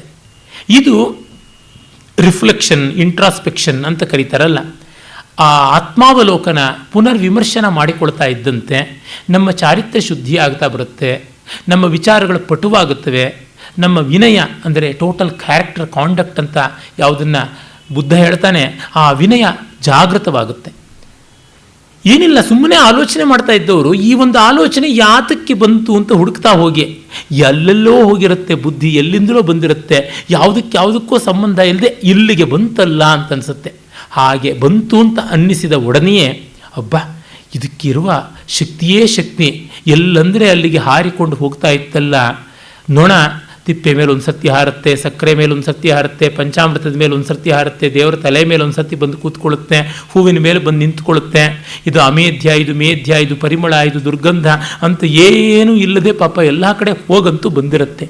ಈ ಮಕ್ಷಿಕಾ ಪಥ ಅಂತಾರಲ್ಲ, ನೊಣದ ಹಾದಿಯ ತರಹ ಚಿತ್ತ ವಿಕೃತವಾಗಿ ಓಡಾಡಿದೆ ಅಂತ ಗೊತ್ತಾದಾಗ ನಮಗೆ ತಿಳಿಯುತ್ತೆ ಎಂಥ ಗತಿ ಅಂತ. ಹಾಗೆ ಜ್ಞಾಪಕ ಇಟ್ಟುಕೊಳ್ಳೋಕ್ಕೂ ನಮ್ಮ ಆಲೋಚನೆಯ ಹಾದಿಯನ್ನು ಹುಡುಕಿಕೊಂಡ್ರೆ ನಮಗೆ ಚೆನ್ನಾಗಿ ಗೊತ್ತಾಗುತ್ತೆ. ಪಟುತ್ವ ಬರುತ್ತೆ, ಧಾರಣಾ ಸಿದ್ಧಿ ಉಂಟಾಗುತ್ತೆ ಅಂತೆಲ್ಲ. ಇವುಗಳನ್ನೆಲ್ಲ ವಿಸ್ತರಿಸಿ ವಿವರಿಸುತ್ತೆ. ತಂತ್ರಗಳಲ್ಲಿ ಆಗುವ ಪ್ರಯೋಜನ ಏನಂತಂದರೆ ಚಿತ್ತವೃತ್ತಿಗಳ ಅನೇಕ ಸ್ತರಗಳನ್ನು ಅದು ಹೇಳುತ್ತೆ. ಆದರೆ ಅದು ಹೇಳುವ ಭಾಷೆ ಸ್ವಲ್ಪ ಪೆಡಸಾದದ್ದು, ಬೆಳಗಿನ ವಚನಗಳು ಅಂತಾರಲ್ಲ, ಮುಂಡಿಗೆ ಪದಗಳು ಅಂತಾರಲ್ಲ, ಆ ರೀತಿ ಇರುವಂಥದ್ದು ಒಗಟಿನಂತೆ, ಅದು ಕಷ್ಟ. ಹೀಗೆ ಈ ಮಂತ್ರಗಳನ್ನಷ್ಟನ್ನು ವರ್ಣ ಸಮಾಮ್ನಾಯವನ್ನು ಮಾಡಿಕೊಂಡಾಗ ಅದು ಪರಾವಾಕ್ಯನಲ್ಲಿ ನೆಲೆ ನಿಂತಿದೆ ಅಂತ ಗೊತ್ತಾಗುತ್ತೆ. ಅದು ಮೂಲಾಧಾರ ಸ್ಥಾನ. ಆ ಮೂಲಾಧಾರದಲ್ಲಿ ಕುಂಡಲಿನಿ ಇರುತ್ತದೆ. ಆ ಕುಂಡಲಿನಿಯನ್ನು ಆಗ ಜಾಗರಣ ಮಾಡೋದಕ್ಕೆ ಆಗುತ್ತದೆ ಅಂತ ಹೇಳ್ಬಿಟ್ಟು ಅಂತಾರೆ. ಹೀಗೆ ಮಂತ್ರಾಧಿಕಾರವನ್ನು ಯಾವನು ಪಡ್ಕೊಳ್ತಾನೆ, ವರ್ಣ ಸಮಾಮ್ನಾಯವನ್ನು ಸಾಕ್ಷಾತ್ಕಾರ ಮಾಡಿಕೊಳ್ತಾನೆ, ಆಗ ಅವನಿಗೆ ಶರೀರಂ ಹವಿಹಿ, ಶರೀರವೇ ಹವಿಸ್ಸು ಅಂತ ಆಗಿಬಿಡುತ್ತೆ ಅಂತ. ತುಂಬ ಅದ್ಭುತವಾದ ಕಲ್ಪನೆ. ತೈತ್ರೀಯದಲ್ಲಿ ಒಂದು ಕಡೆ, ಕಟ್ಟ ಕಡೆಯಲ್ಲಿ ಜ್ಞಾನಯಜ್ಞ ಅಂತ ತಸ್ಯೇವಂ ವಿದುಷೋ ಆತ್ಮ ಯಜಮಾನ ಶ್ರದ್ಧಾ ಪತ್ನಿ ಅಂತ ಬರುತ್ತಲ್ಲ ಆ ಭಾಗ. ಆಮೇಲೆ ಕೌಶೀತಕಿ ಬ್ರಾಹ್ಮಣದಲ್ಲಿ ಒಂದು ಕಡೆ ಇದೇ ಮಂತ್ರ ಭಾಗವೇ, ಅಷ್ಟಿಷ್ಟು ಶಬ್ದಗಳ ವ್ಯತ್ಯಾಸದಿಂದ ಪರಿವರ್ತನೆಯಿಂದ ನಾವು ನೋಡ್ತೀವಿ. ಇದು ಎರಡು ಕಡೆ ನಾನು ಕಂಡಂತೆ ಆತ್ಮಯಜ್ಞ ಅಂದರೆ ಹೇಗಾಗುತ್ತದೆ ಅಂತ ಗೊತ್ತಾಗುತ್ತೆ. ಜ್ಞಾನಯಜ್ಞದಲ್ಲಿ ಈ ದೇಹವೇ ಶರೀರಮಿದ್ಮ ಉರೋ ವೇದಿಹಿ ಅಂತ, ಬರ್ಹಿರ್ಲೋಮಾನಿ, ರೋಮಗಳೇ ದರ್ಭೆಗಳು, ಎದೆಯೇ ಮಹಾವೇದಿ, ಯಜ್ಞದ ವೇದಿಕೆ, ದೇಹವೇ ಸೌದೆ, ಕಾಮ ಆಜ್ಯಂ ಮನ್ಯು ಪಶು, ಕೋಪವೇ ಪಶು, ನಮ್ಮ ಬೈಕೆಗಳೇ ತುಪ್ಪ ಅಂತ ಹೇಳಿ ಇಡೀ ಯಜ್ಞದ ಪರಿಕರಗಳನ್ನಷ್ಟನ್ನು ನಾವು ಮಾಡ್ತೀವಿ. ಹಗಲು ರಾತ್ರಿಗಳೇನೆ ಆ ದರ್ಶಪೂರ್ಣ ಮಾಸಗಳಾಗುತ್ತವೆ, ಋತುಗಳೇನೆ ನಿರೂಢ ಪಶುಬಂಧಾದಿ ಯಾಗಗಳಾಗ್ತಾ ಹೋಗುತ್ತವೆ, ಕಡೆಗೆ ಸಾವೇ ಅವಭೃತ ಸ್ನಾನವಾಗುತ್ತೆ, ಎನ್ಮರಣಂ ತದವಭೃತಃ ಅಂತ ಮುಗಿಯುತ್ತೆ. ಇಡೀ ಯಜ್ಞವೇದದ ಪರಾಕಾಷ್ಠೆ, ಯಜುರ್ವೇದದ ಫೈನೆಸ್ಟ್ ಪೋರ್ಷನ್ ಯಾವುದು ಅಂತಂದರೆ ನನಗೆ ರುದ್ರಾಧ್ಯಾಯವನ್ನು ಮೀರಿಸಿ ಈ ಜ್ಞಾನಯಜ್ಞದ ಭಾಗ ಅಂತ ಅನಿಸ್ಬಿಡುತ್ತೆ. ತುಂಬ ತುಂಬ ಉದಾತ್ತ ಗಂಭೀರವಾದಂಥದ್ದು ಅದು. ಮತ್ತು ಯಜ್ಞವೇದದಲ್ಲಿ ಕಟ್ಟ ಕಡೆಗೆ ಬಂದಿದೆ, ಅದು ನಮ್ಮ ಶಾಖೆ ವೇದ ಅಂತ ಸ್ವಲ್ಪ ಅಭಿಮಾನ ಜಾಸ್ತಿ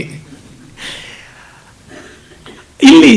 ಹಾಗೆ ಸಾಧಕನ ದೇಹವೇ ಹವಿಸ್ಸಾಗ್ಬಿಡುತ್ತೆ ಅಂತ. ಅಂದರೆ ಅವನು ವಿಶ್ವಯಜ್ಞಕ್ಕೆ ಎಂದೂ ತನ್ನನ್ನು ತೊಡಗಿಸಿಕೊಳ್ಳೋದಕ್ಕೆ ಹಿಂದೆಗೆಯೋದಿಲ್ಲ ಅಂತ. ಕಟ್ಟಿಗೆ ಇರೋದೇ ಉರಿಯೋದಕ್ಕೆ, ತುಪ್ಪ ಇರೋದೇ ಸುರಿಯೋದಕ್ಕೆ ಅಂತಂದಾಗ ಇನ್ಯಾವುದಕ್ಕದು? ನೀರಿರೋದೇ ಕುಡಿಯೋದಕ್ಕೆ. ನಾವು ಇದಕ್ಕೆ ಭಿನ್ನವಾದ ರೀತಿಯಲ್ಲಿ ಯೋಚನೆ ಮಾಡ್ತೀವಿ ಅಂತಲ್ಲದೆ ವಿಶ್ವಯಜ್ಞದಲ್ಲಿ ಸಮಿತ್ತಾಗುವಂಥದ್ದು. ಪುರುಷ ಮಾಡಿದ ಮಹಾಯಜ್ಞ ಯಾವುದಿದೆ, ತೈ ಯಜ್ಞಂ ಬರ್ಹಿಷಿ ಪ್ರೋಕ್ಷನ್ ಪುರುಷಂ ಅಬದ್ಧನ್ ಪಶುಂ ಅಂತೆಲ್ಲ ವೇದದಲ್ಲಿ ಹೇಳ್ತಾರಲ್ಲ. ಮೂರೂ ವೇದಗಳಲ್ಲಿ ಬರುವಂಥ ಪುರುಷ ಸೂಕ್ತದಲ್ಲಿ, ಅಥರ್ವವೇದದಲ್ಲಿ ಕೂಡ ಪುರುಷ ಸೂಕ್ತ ಬರುತ್ತದೆ. ಹಾಗಾಗಿ 4 ವೇದ ಅಂತಲೇ ಕರಿಬೋದು. 4 ವೇದಗಳಲ್ಲಿ ಬರ್ತಕ್ಕಂಥದ್ದು ಒಂದು ಮಹಾಸೂಕ್ತ ಪುರುಷ ಸೂಕ್ತ. ಆ ಪುರುಷ ಹೇಗೆ ತನ್ನನ್ನೇ ತಾನು ಆಹುತಿ ಮಾಡಿಕೊಂಡ ಅಂತ ಆ ಒಂದು ಪುರುಷ ಪ್ರಜ್ಞೆ ಇಲ್ಲಿ ಉಂಟಾಗುತ್ತದೆ ಅಂತ ಗೊತ್ತಾಗುತ್ತದೆ. ಆಮೇಲೆ ಪ್ರಮಾತೃತ್ವದ ಅಭಿನಿವೇಶ ಇರೋಲ್ಲ, ಎಲ್ಲವನ್ನೂ ನಾನು ಅಳಿಯುವವನು ಅನ್ನುವಂಥದ್ದಿರೋಲ್ಲ, ಸಾಕ್ಷಿ ಭಾವ ಬರುತ್ತೆ. ನೋಡಿ, ಪ್ರಮಾಣ ಬಾಹ್ಯವಾದದ್ದು, ಪ್ರಮಾತೃತ್ವ ಆಂತರ್ಯವಾದದ್ದು. ಅಂದರೆ ಪ್ರಮಾಣ ಅಂದರೆ ಹೊರಗಿನ ಅಳತೆಗೋಲು, ಅಳಿಯುವವನು ನಾನು ಅಂತಾದರೂ ಅಳಿಯುವ ಕೆಲಸ ಮಾಡ್ತಾ ಇದ್ದೀನಿ ಅಂದರೆ ಪ್ರಮೇಯ ಅನ್ನುವ ಕಾರ್ಯ ಇದೆಯಲ್ಲ ಅದು ನನ್ನಲ್ಲಿದೆ ಅಂತಂದಾಗ ಕರ್ತೃತ್ವ ಬಂತು. ಅದರ ಮೂಲಕ ಯಾವುದೋ ಒಂದು ತೃಪ್ತಿಯೋ ಅತೃಪ್ತಿಯೋ ಬರುತ್ತೆ ಅಂದರೆ ಭೋಕ್ತೃತ್ವವೂ ಬಂತು. ಹೀಗಾಗಿ ಮಾಡುವ ಮತ್ತು ಅನುಭವಿಸುವ ಕೆಲಸ ಇದೆ ಅಂತಂದಾಗ ರಾಗದ್ವೇಷಗಳಿಗೆ ವಶವಾಗ್ತೀವಿ ಅಂತ. ಮತ್ತು if I am the doer I will always have the repercussions of my doing. ಅದಲ್ಲದೆ ಸಾಕ್ಷಿ ಅಂತಂದರೆ ನೋಡ್ತಾ ಇರ್ತಕ್ಕಂಥವನಷ್ಟೇ. ಹೀಗೆ ಪ್ರಮಾತೃತ್ವವು ಹೋಗಿ ಸಾಕ್ಷಿತ್ವ ಬರುವುದು ಅಂತಂದರೆ ಶರೀರಂ ಹವಿಹಿ ಆದಾಗ ಅಂತ ಗೊತ್ತಾಗುತ್ತೆ. ಆಮೇಲೆ ಆ ಸಂದರ್ಭದಲ್ಲಿ ಚಿನ್ಮಾತ್ರತ ಅನ್ನುವ ಅರಿವಿರುತ್ತದೆ ಅಂತ. ಚಿನ್ಮಾತ್ರತ ಜ್ಞಾನ ಮಾತ್ರ, ಇನ್ಯಾವುದೂ ಇಲ್ಲ, ಪ್ರಜ್ಞಾನಂ ಬ್ರಹ್ಮ ಅನ್ನುವಂಥ ಸ್ಥಿತಿ ಇರುತ್ತೆ. ಆಗ ಅವನಿಗೆ ನ ಬಂಧುರ್ಬಂಧು ನ ಶತ್ರುಶತ್ರು ಅಂತೆಲ್ಲ ಭಾಷ್ಯಕಾರ ಬರೀತಾರೆ. ಬಂಧು ಬಂಧುವಾಗಿರೋಲ್ಲ, ಶತ್ರು ಶತ್ರುವಾಗಿರೋದಿಲ್ಲ, ಯಾರೂ ಏನೂ ಆಗಿರೋಲ್ಲ ಅಂತ. ಬೃಹದಾರಣ್ಯಕ ಉಪನಿಷತ್ತಿನಲ್ಲಿ ಆ ಸುಷುಪ್ತಿಯಲ್ಲಿ ಸ್ವಸ್ಮಿನ್ ಬ್ರಹ್ಮಣಿ ಆಪೀತಃ ಭವತಿ ಇತಿ ಸುಷುಪ್ತಿ ಅಂತ ಹೇಳುವ ಆ ಕಾಲದಲ್ಲಿ ನ ತತ್ರ ಬ್ರಾಹ್ಮಣೋ ಬ್ರಾಹ್ಮಣ ನ ತತ್ರ ಪೌಲ್ಕಸಃ, ಇಲ್ಲಿ ಬ್ರಾಹ್ಮಣ ಆಗಿಲ್ಲ, ಇಲ್ಲಿ ಚಂಡಾಲ ಆಗಿಲ್ಲ, ಅತ್ರ ವೇದಾ ಇಲ್ಲಿ ವೇದಗಳೇ ಆಗಿಲ್ಲ. ನ ತತ್ರ ರಥಾಹ ನ ತತ್ರ ಮಂಚಾಹ ನ ತತ್ರ ಅಶ್ವಾಹ, ಅಲ್ಲಿ ರಥಗಳಿಲ್ಲ, ಕುದುರೆಗಳಿಲ್ಲ, ಯಾವುದೂ ಇಲ್ಲ ಅಂತನ್ನುವ ಸ್ಥಿತಿ ಇದೆಯಲ್ಲ ಅದು ಬರುತ್ತೆ ಅಂತ ಹೇಳ್ಬಿಟ್ಟಂತಾರೆ. ಜ್ಞಾನಾಗ್ನಿ ದಗ್ಧ ಕರ್ಮಾಣಂ ತಮಾಹು ಪಂಡಿತಂ ಬುಧಾಹ ಅಂತ ಕೃಷ್ಣ ಹೇಳುವಂಥದ್ದು. ಜ್ಞಾನಾಗ್ನಿಯಲ್ಲಿ ದಗ್ಧವಾಗೋದು ಅಂದರೆ ದೇಹ ಭಾವವನ್ನು ಬಿಡುವಂಥದ್ದು, ಅದನ್ನು ಹವಿಸ್ಸು ಅಂತ ಆಹುತಿ ಕೊಡುವಂಥದ್ದಾಗಿದೆ ಅಂತ ಗೊತ್ತಾಗುತ್ತೆ. ಈ ಪರಿಪಾಕದಲ್ಲಿ ಅವನಿಗೆ ಅಸ್ತಿತ್ವ ಬೇಕಲ್ಲ, ಅವನಿಗೊಂದು ಅನುಭವಕ್ಕೆ, ಒಂದು ಆಸ್ವಾದಕ್ಕೆ ಒಂದು ಸಾಮಗ್ರಿ ಬೇಕಲ್ಲ. ದೇಹವನ್ನೇ ಅವನು ಅರ್ಪಣೆ ಮಾಡಿಬಿಟ್ಟ ಒಂದು ಹವಿಸ್ಸಾಗಿ ಅಂತಂದರೆ ದೇಹದ ಮೂಲಕವಾಗಿ ತಾನೇ ಅವನು ಎಂಜಾಯ್ ಮಾಡಬೇಕು. ಎಂಜಾಯ್ ಮಾಡೋದಕ್ಕೆ ಇನ್ನೇನು ಉಳೀತು ಅಂತಂದರೆ ಜ್ಞಾನಮನ್ನಂ ಅಂತ ಹೇಳ್ತಾರೆ. ಜ್ಞಾನವನ್ನೇ ಅನ್ನವಾಗಿ ಅದನಾತ್ತನ್ನಂ ಅಂತ ಜ್ಞಾನವೇ ಆಗಿ ಅವನು ಜ್ಞಾನವನ್ನೇ ತಿಂತಾ ಇರ್ತಾನೆ ಅಂತ. ಇನ್ಯಾವುದೂ ಇಲ್ಲ, ಅದನ್ನೇ ಆಸ್ವಾದ ಮಾಡ್ತಾ ಇರಬೇಕು, ತಾನು ಬಿಟ್ಟು ಇನ್ನೇನೂ ಇಲ್ಲ, ಈ ಒಂದು ಸ್ಥಿತಿಯಲ್ಲಿರ್ತಾನೆ ಅಂತ. ಅಂದರೆ ತನ್ನಿಂದ ಮತ್ತಾವುದು ಬೇರೆ ಇಲ್ಲವಾದಾಗ ತನ್ನಿಂದ ತಾನೇ ಆನಂದ ಪಡ್ತಕ್ಕಂಥದ್ದು, ತನಗೆ ತಾನೇ ಆ ರಮಣೀಯವಾಗಿ ಕಾಣತಕ್ಕಂಥದ್ದು. ಒಬ್ಬನೇ ಇಸ್ಪೀಟ್ ಆಟವನ್ನು ಆ ಕಡೆ ಈ ಕಡೆ ಎರಡೂ ಕಡೆನೂ ಕಲಿಸ್ಕೊಂಡು ಆಡುವಂತೆ, ಒಬ್ಬನೇ ಚೆಸ್ ಆಟವನ್ನು ಆಡುವಂತೆ ಇದು ಇರತಕ್ಕಂಥದ್ದು. ಇದರೊಳಗೆ ಸ್ವಾರಸ್ಯ ಇರೋಕ್ಕೆ ಸಾಧ್ಯವ? ಖಂಡಿತ ಇರೋದಕ್ಕೆ ಸಾಧ್ಯ. ಏನಂದರೆ ಸ್ವಾರಸ್ಯವನ್ನು ಕಾಣುವ ಮಟ್ಟಕ್ಕೆ ನಾವು ಏರಬೇಕಷ್ಟೇ. ಬಾಹ್ಯವಾದ ಶ್ರುತಿ ಇಲ್ಲದೆ ಒಳಗಿನ ಶ್ರುತಿಯನ್ನೇ ಇಟ್ಟುಕೊಂಡು ಆ ಶ್ರುತಿಗೆ ಶ್ರುತಿಗೂಡಿಸ್ತಾ ಇದ್ದಾಗ ತನಗೆ ತಾನೇ ಪ್ರಮಾಣ, ತನಗೆ ತಾನೇ ಪ್ರಮೇಯ ಅಂತ ಇರುವಂಥ ಒಂದು ಸ್ಥಿತಿ ಅಂತ ಗೊತ್ತಾಗುತ್ತದೆ. ಅದು ಪರಿಪೂರ್ಣವಾದ ತೃಪ್ತಿ. ಹಿಂದೆ ಜ್ಞಾನಂ ಬಂಧ ಅಂತನ್ನುವ ಒಂದು ಸೂತ್ರ ಇತ್ತು, ಕಳೆದ ದಿವಸ ನೋಡಿದ್ವಿ ನಿನ್ನೆ. ಇಲ್ಲಿ ಜ್ಞಾನಮನ್ನಂ ಅಂತಿದೆ. ಏನು ವ್ಯತ್ಯಾಸ? ಆ ಜ್ಞಾನಂ ಬಂಧ ಅನ್ನುವಲ್ಲಿ ಅದು ಸವಿಶಿಷ್ಟವಾದ ಜ್ಞಾನ, ಕ್ವಾಲಿಫೈಡ್ ನಾಲೆಜ್. ಇಲ್ಲಿ ಜ್ಞಾನಂ ಅನ್ನಂ ಅಂತಂದಾಗ ನಿರ್ವಿಶಿಷ್ಟವಾದಂಥದ್ದು ಅಂತ ಗೊತ್ತಾಗುತ್ತೆ. ಹೀಗೆ ಈ ಒಂದು ಮಟ್ಟದಲ್ಲಿ ಸಾಧಕನ ಆನಂದ ಯಾವುದು ಉಂಟಾಗುತ್ತೆ ಅದನ್ನು ಜ್ಞಾನದ ಅನ್ನದ ಒಂದು ರುಚಿ ಅಂತ ಹೇಳ್ಬಿಟ್ಟು ಅಂತಾರೆ. ಹೀಗಿರುವಂಥ ಸಾಧಕರು 112 ಬಗೆಗಳು ಅಂಥೇಳಿ ಅದನ್ನೆಲ್ಲ ವಿವರಿಸ್ತಾರೆ. ತಂತ್ರಾಲೋಕದಲ್ಲಿ ಕೂಡ ಅಭಿನವ ಗುಪ್ತ ಹೇಳ್ತಾನೆ, ಆ ವಿವರಗಳಿಗೆ ನಾವು ಹೋಗಬೇಕಾಗಿಲ್ಲ. ಮತ್ತು ಈ ಒಂದು ಶಾಕ್ತೋಪಾಯದಲ್ಲಿ ಕಡೆಯ ಸೂತ್ರ 10ನೇ ಸೂತ್ರ, ವಿದ್ಯಾ ಸಂಹಾರೆ ತದುತ್ಥ ಸ್ವಪ್ನ ದರ್ಶನಂ ಅಂತ. ಈ ಒಂದು ಎಚ್ಚರಿಕೆ ಇಲ್ಲದೆ ಇದ್ದಾಗ, ಈ ವಿದ್ಯಾ ಸಂಹಾರವಾದಾಗ ತದುತ್ಥ ಸ್ವಪ್ನ ದರ್ಶನಂ ಅಂದರೆ ಎಲ್ಲವೂ ಸ್ವಪ್ನ ದರ್ಶನ ಪ್ರಾಯವಾಗಿಬಿಡುತ್ತೆ ಅಂತಂದರೆ ಆರೂಢ ಪತಿತನಾಗ್ತಾನೆ. ಆ ಎತ್ತರಕ್ಕೆ ಹೋದವನು ಜಾರಿ ಬೀಳ್ತಾನೆ, ಅಥವಾ ಆ ಎತ್ತರಕ್ಕೆ ಏರದೆ ಅಲ್ಲೇ ಕೈಕಾಲು ಮಡಚಿಕೊಂಡು ಕೂತ್ಕೊಳ್ತಾನೆ ಅನ್ನುವಂಥದ್ದು. ಇದು ವಿದ್ಯಾಗರ್ವ, ಮಾನಗರ್ವ, ತಪೋಗರ್ವ ಮೊದಲಾದ ಬೇರೆ ಬೇರೆ ಗರ್ವಗಳಿಂದ ಆಗುತ್ತೆ ಅಂತಂತಾರೆ. ನಾನು ಇಷ್ಟು ಮಾಡಿದೆ ಅದಕ್ಕೆ ಹೀಗಾಯಿತು ಅಂತ. ನಮಗೆ ಗೊತ್ತಿದೆ, ಮಹಾಭಾರತದ ಸಂಭವ ಪರ್ವದಲ್ಲಿಯೇ ಬರುವಂಥ ಕಥೆ. ಯಯಾತಿ ದೇವಲೋಕಕ್ಕೆ ಹೋದ. ದೇವಲೋಕದಲ್ಲಿ ಅನೇಕ ದಿವ್ಯ ವರ್ಷಗಳಿದ್ದ. ಇಂದ್ರ ಒಮ್ಮೆ ಕೇಳಿದ, ಯಯಾತಿ ನೀನು ಯಾವ ಪುಣ್ಯ ಮಾಡಿ ಇಷ್ಟು ದಿವ್ಯ ವರ್ಷಗಳು ದೇವಲೋಕದಲ್ಲಿ ಇದೆಯಲ್ಲ ಅಂತಂದರೆ, ಹೌದು ನಾನು ತುಂಬ ಪುಣ್ಯ ಮಾಡಿದ್ದೀನಿ ಅಂತಂದ. ತತ್ಕ್ಷಣವೇ ಬಾಯಾರಿಕೆ, ಹಸಿವು, ನಿದ್ರೆ, ವ್ಯಾಧಿ, ಆಲಸ್ಯ, ಶ್ರಮ ಈ ಥರದ್ದೆಲ್ಲ ಭಾವಗಳು ಕಾಣಿಸ್ಕೊಳ್ತು, ಮಾನುಷ ಭಾವಗಳು. ದೇಹ ಧರ್ಮಗಳೆಲ್ಲ ಕೆರಳು ಬಿಡುತ್ತಂತೆ. ಯಾಕೆ ಅಂತ ಕೇಳಿದಾಗ, ನಿನ್ನ ಪುಣ್ಯವನ್ನು ನೀನು ಸ್ವಶಬ್ದ ವಾಚ್ಯ ಮಾಡಿಕೊಂಡು ಬಿಟ್ಟೆ ಅದಕ್ಕೆ ಅಂತ. ನಾನು ಪುಣ್ಯವಂತ ಅಂತ ಹೇಳ್ಕೊಂಡಿದ್ದರಿಂದ ನಿನ್ನ ಪುಣ್ಯ ಅಷ್ಟು ಕ್ಷಯಿಸಿ ಹೋಯಿತು ಅಂತ. ಅಯ್ಯೋ ಹಾಗಿದ್ರೆ ಏನು ಗತಿ, ಭೂಮಿಗೆ ಬೀಳಬೇಕಾಗತ್ತೆ ಅಂತ. ಹಾಗಿದ್ರೆ ಒಂದು ವರ ಕೊಡ್ತೀಯಾ ಅಂತ. ಏನಂದರೆ ಸಜ್ಜನರ ಮಧ್ಯದಲ್ಲಿ ಬೀಳೋ ತರಹ ಮಾಡು, ಅಷ್ಟಾದರೂ ಆಗಲಿ ಅಂತ. ಆಗ ಅವನು ಬೀಳ್ತಾನೆ. ಅವನ ಮಗಳು ಮಾಧವಿಯ ಸಂತಾನ ವಸುಮನ, ಪ್ರತರ್ಧನ, ಶಿಬಿ ಮತ್ತು ಅಷ್ಟಕ ಅಂತ 4 ಜನ ಯಾರಿರ್ತಾರೆ.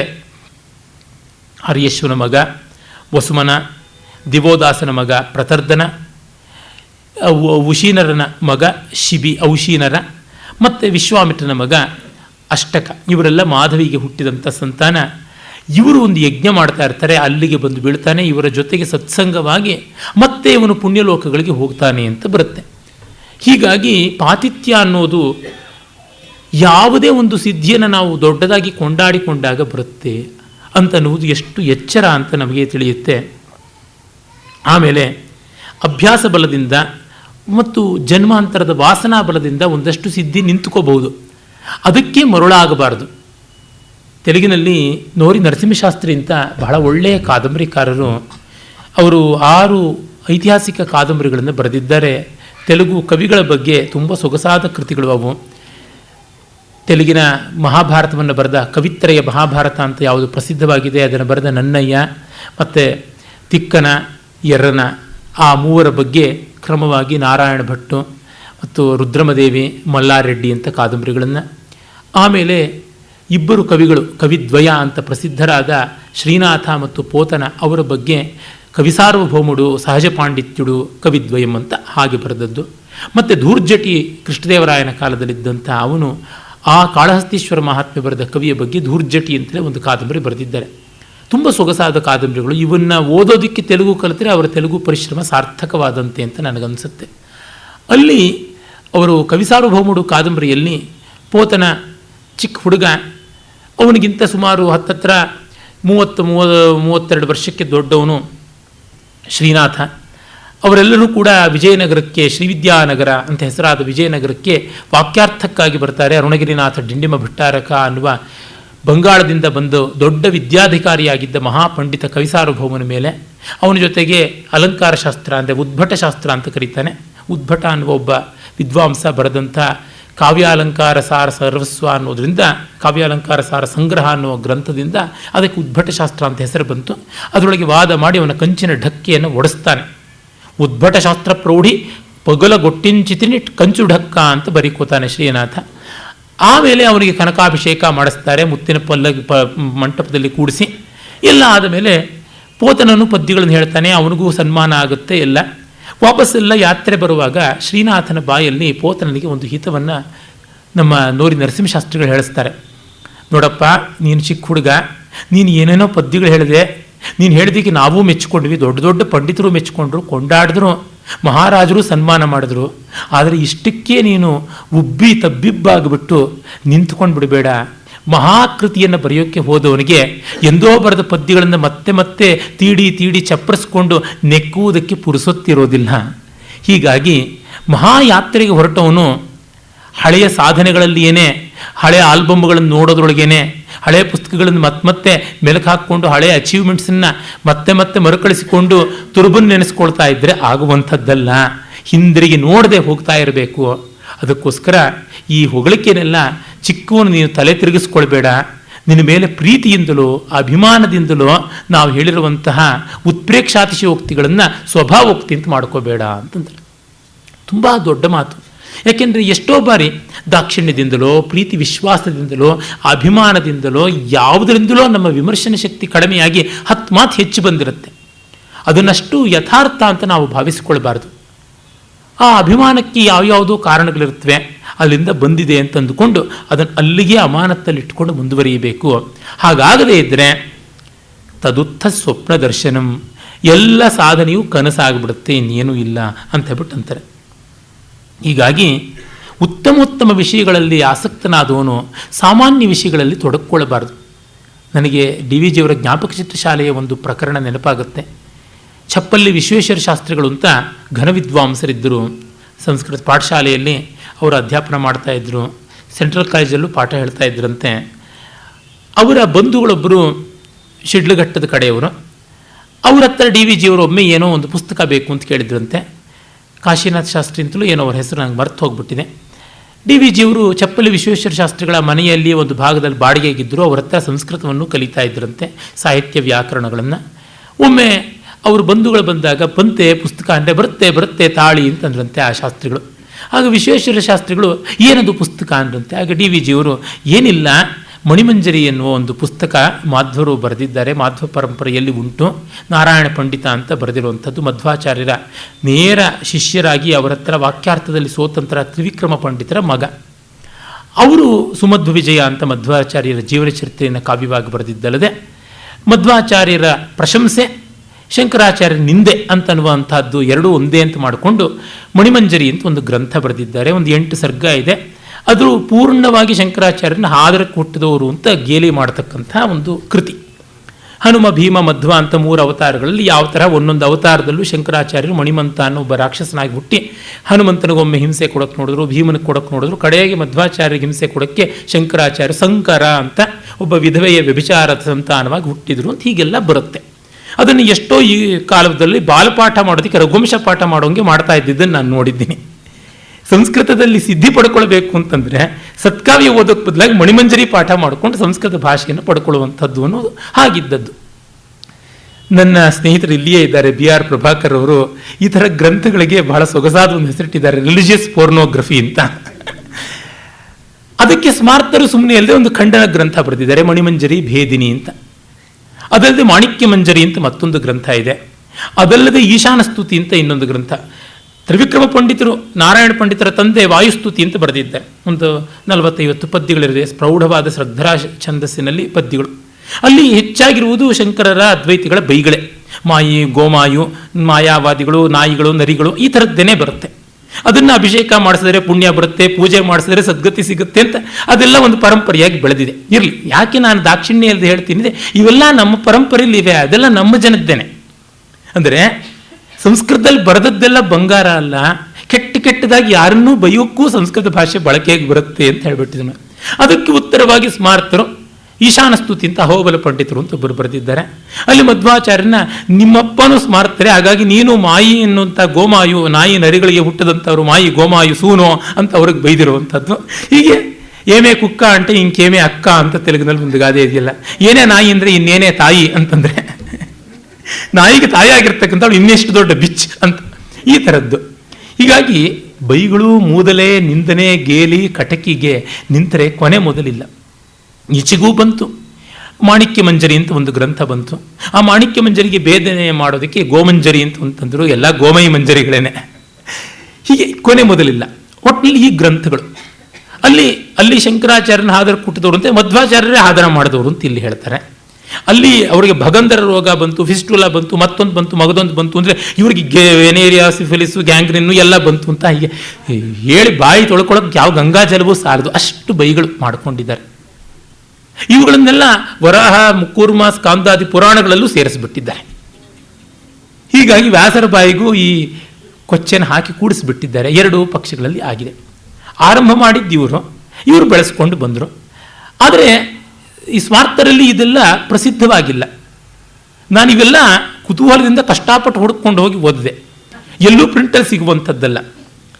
ಇರಲಿ, ಮಣಿಮಂಜರಿ ತುಂಬ ಕಡೆ ಸಿಗುತ್ತೆ, ಆದರೆ ಈ ಮಣಿಮಂಜರಿ ಭೇದಿನಿ ಎಲ್ಲ ಸಿಗೋಲ್ಲ. ಡಿ ವಿ ಜಿಯವರು ಮಣಿಮಂಜರಿ ಓದಿದ್ರು, ಅವರು ಮುಳುಬಾಗ್ಲಲ್ಲಿದ್ದವ್ರು ಕೇಳಬೇಕೆ, ಬೇಕಾದಂತೆ ಸಿಗ್ತಾ ಇತ್ತು, ಈಸಿ ಆಕ್ಸೆಸ್. ಅರೆ ಮಣಿಮಂಜರಿ ಭೇದಿನಿ ಸಿಕ್ಕಿರಲಿಲ್ಲ. ಆ ಶಾಸ್ತ್ರಿಗಳು ಸಿಗುತ್ತೆ ಅಂತಂದರು.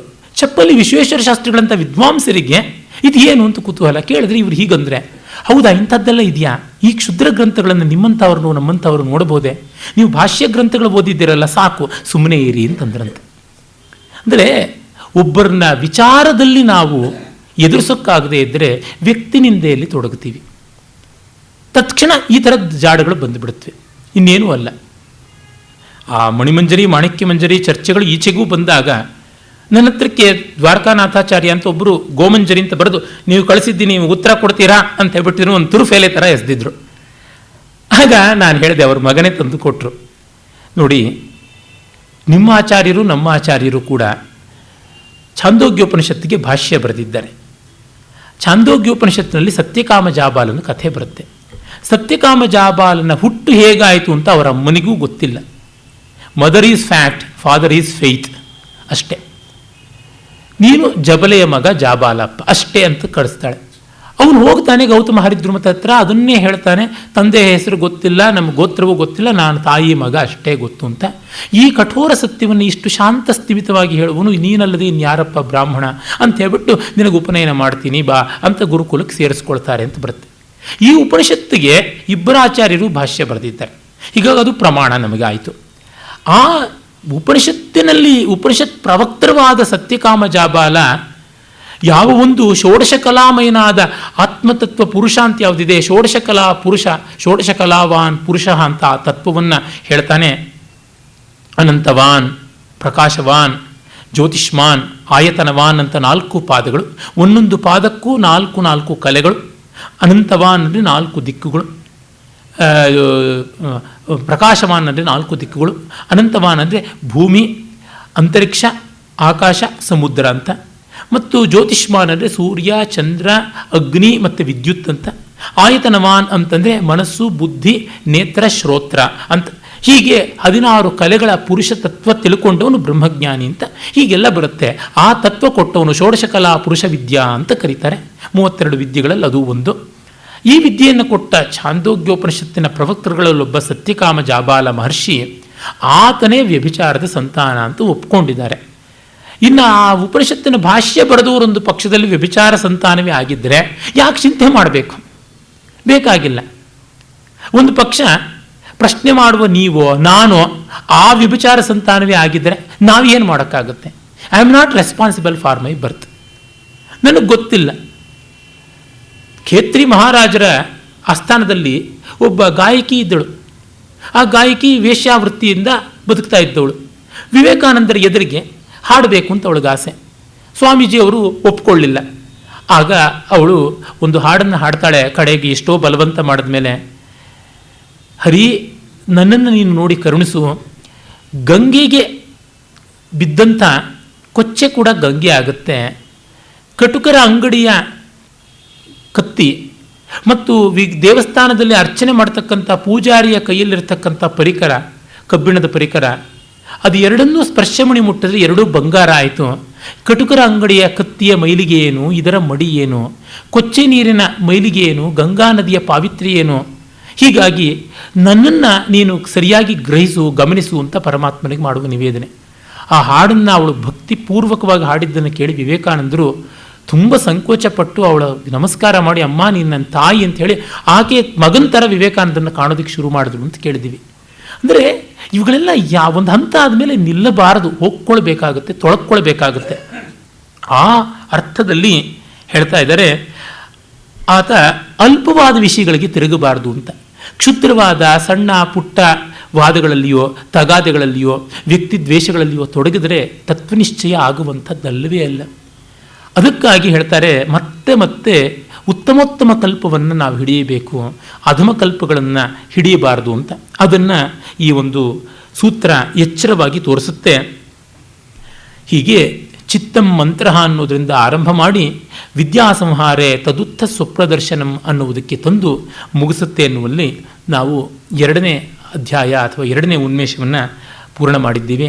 ನಾಳೆ ದಿವಸ 3ನೇ ಉನ್ಮೇಷ ನೋಡೋಣ. 3ನೇ ಉನ್ಮೇಷ ಆದಮೇಲೆ ಆಚೆ ನಾಡದ್ದು ವಿಜ್ಞಾನ ಭೈರವಾದಿ ಇನ್ನಿತರ ಆಗಮ ಗ್ರಂಥಗಳನ್ನು ಇಟ್ಟುಕೊಂಡು ಉಪಸಂಹಾರವನ್ನು ಮಾಡೋಣ. ಓಂ ತತ್ಸತ್.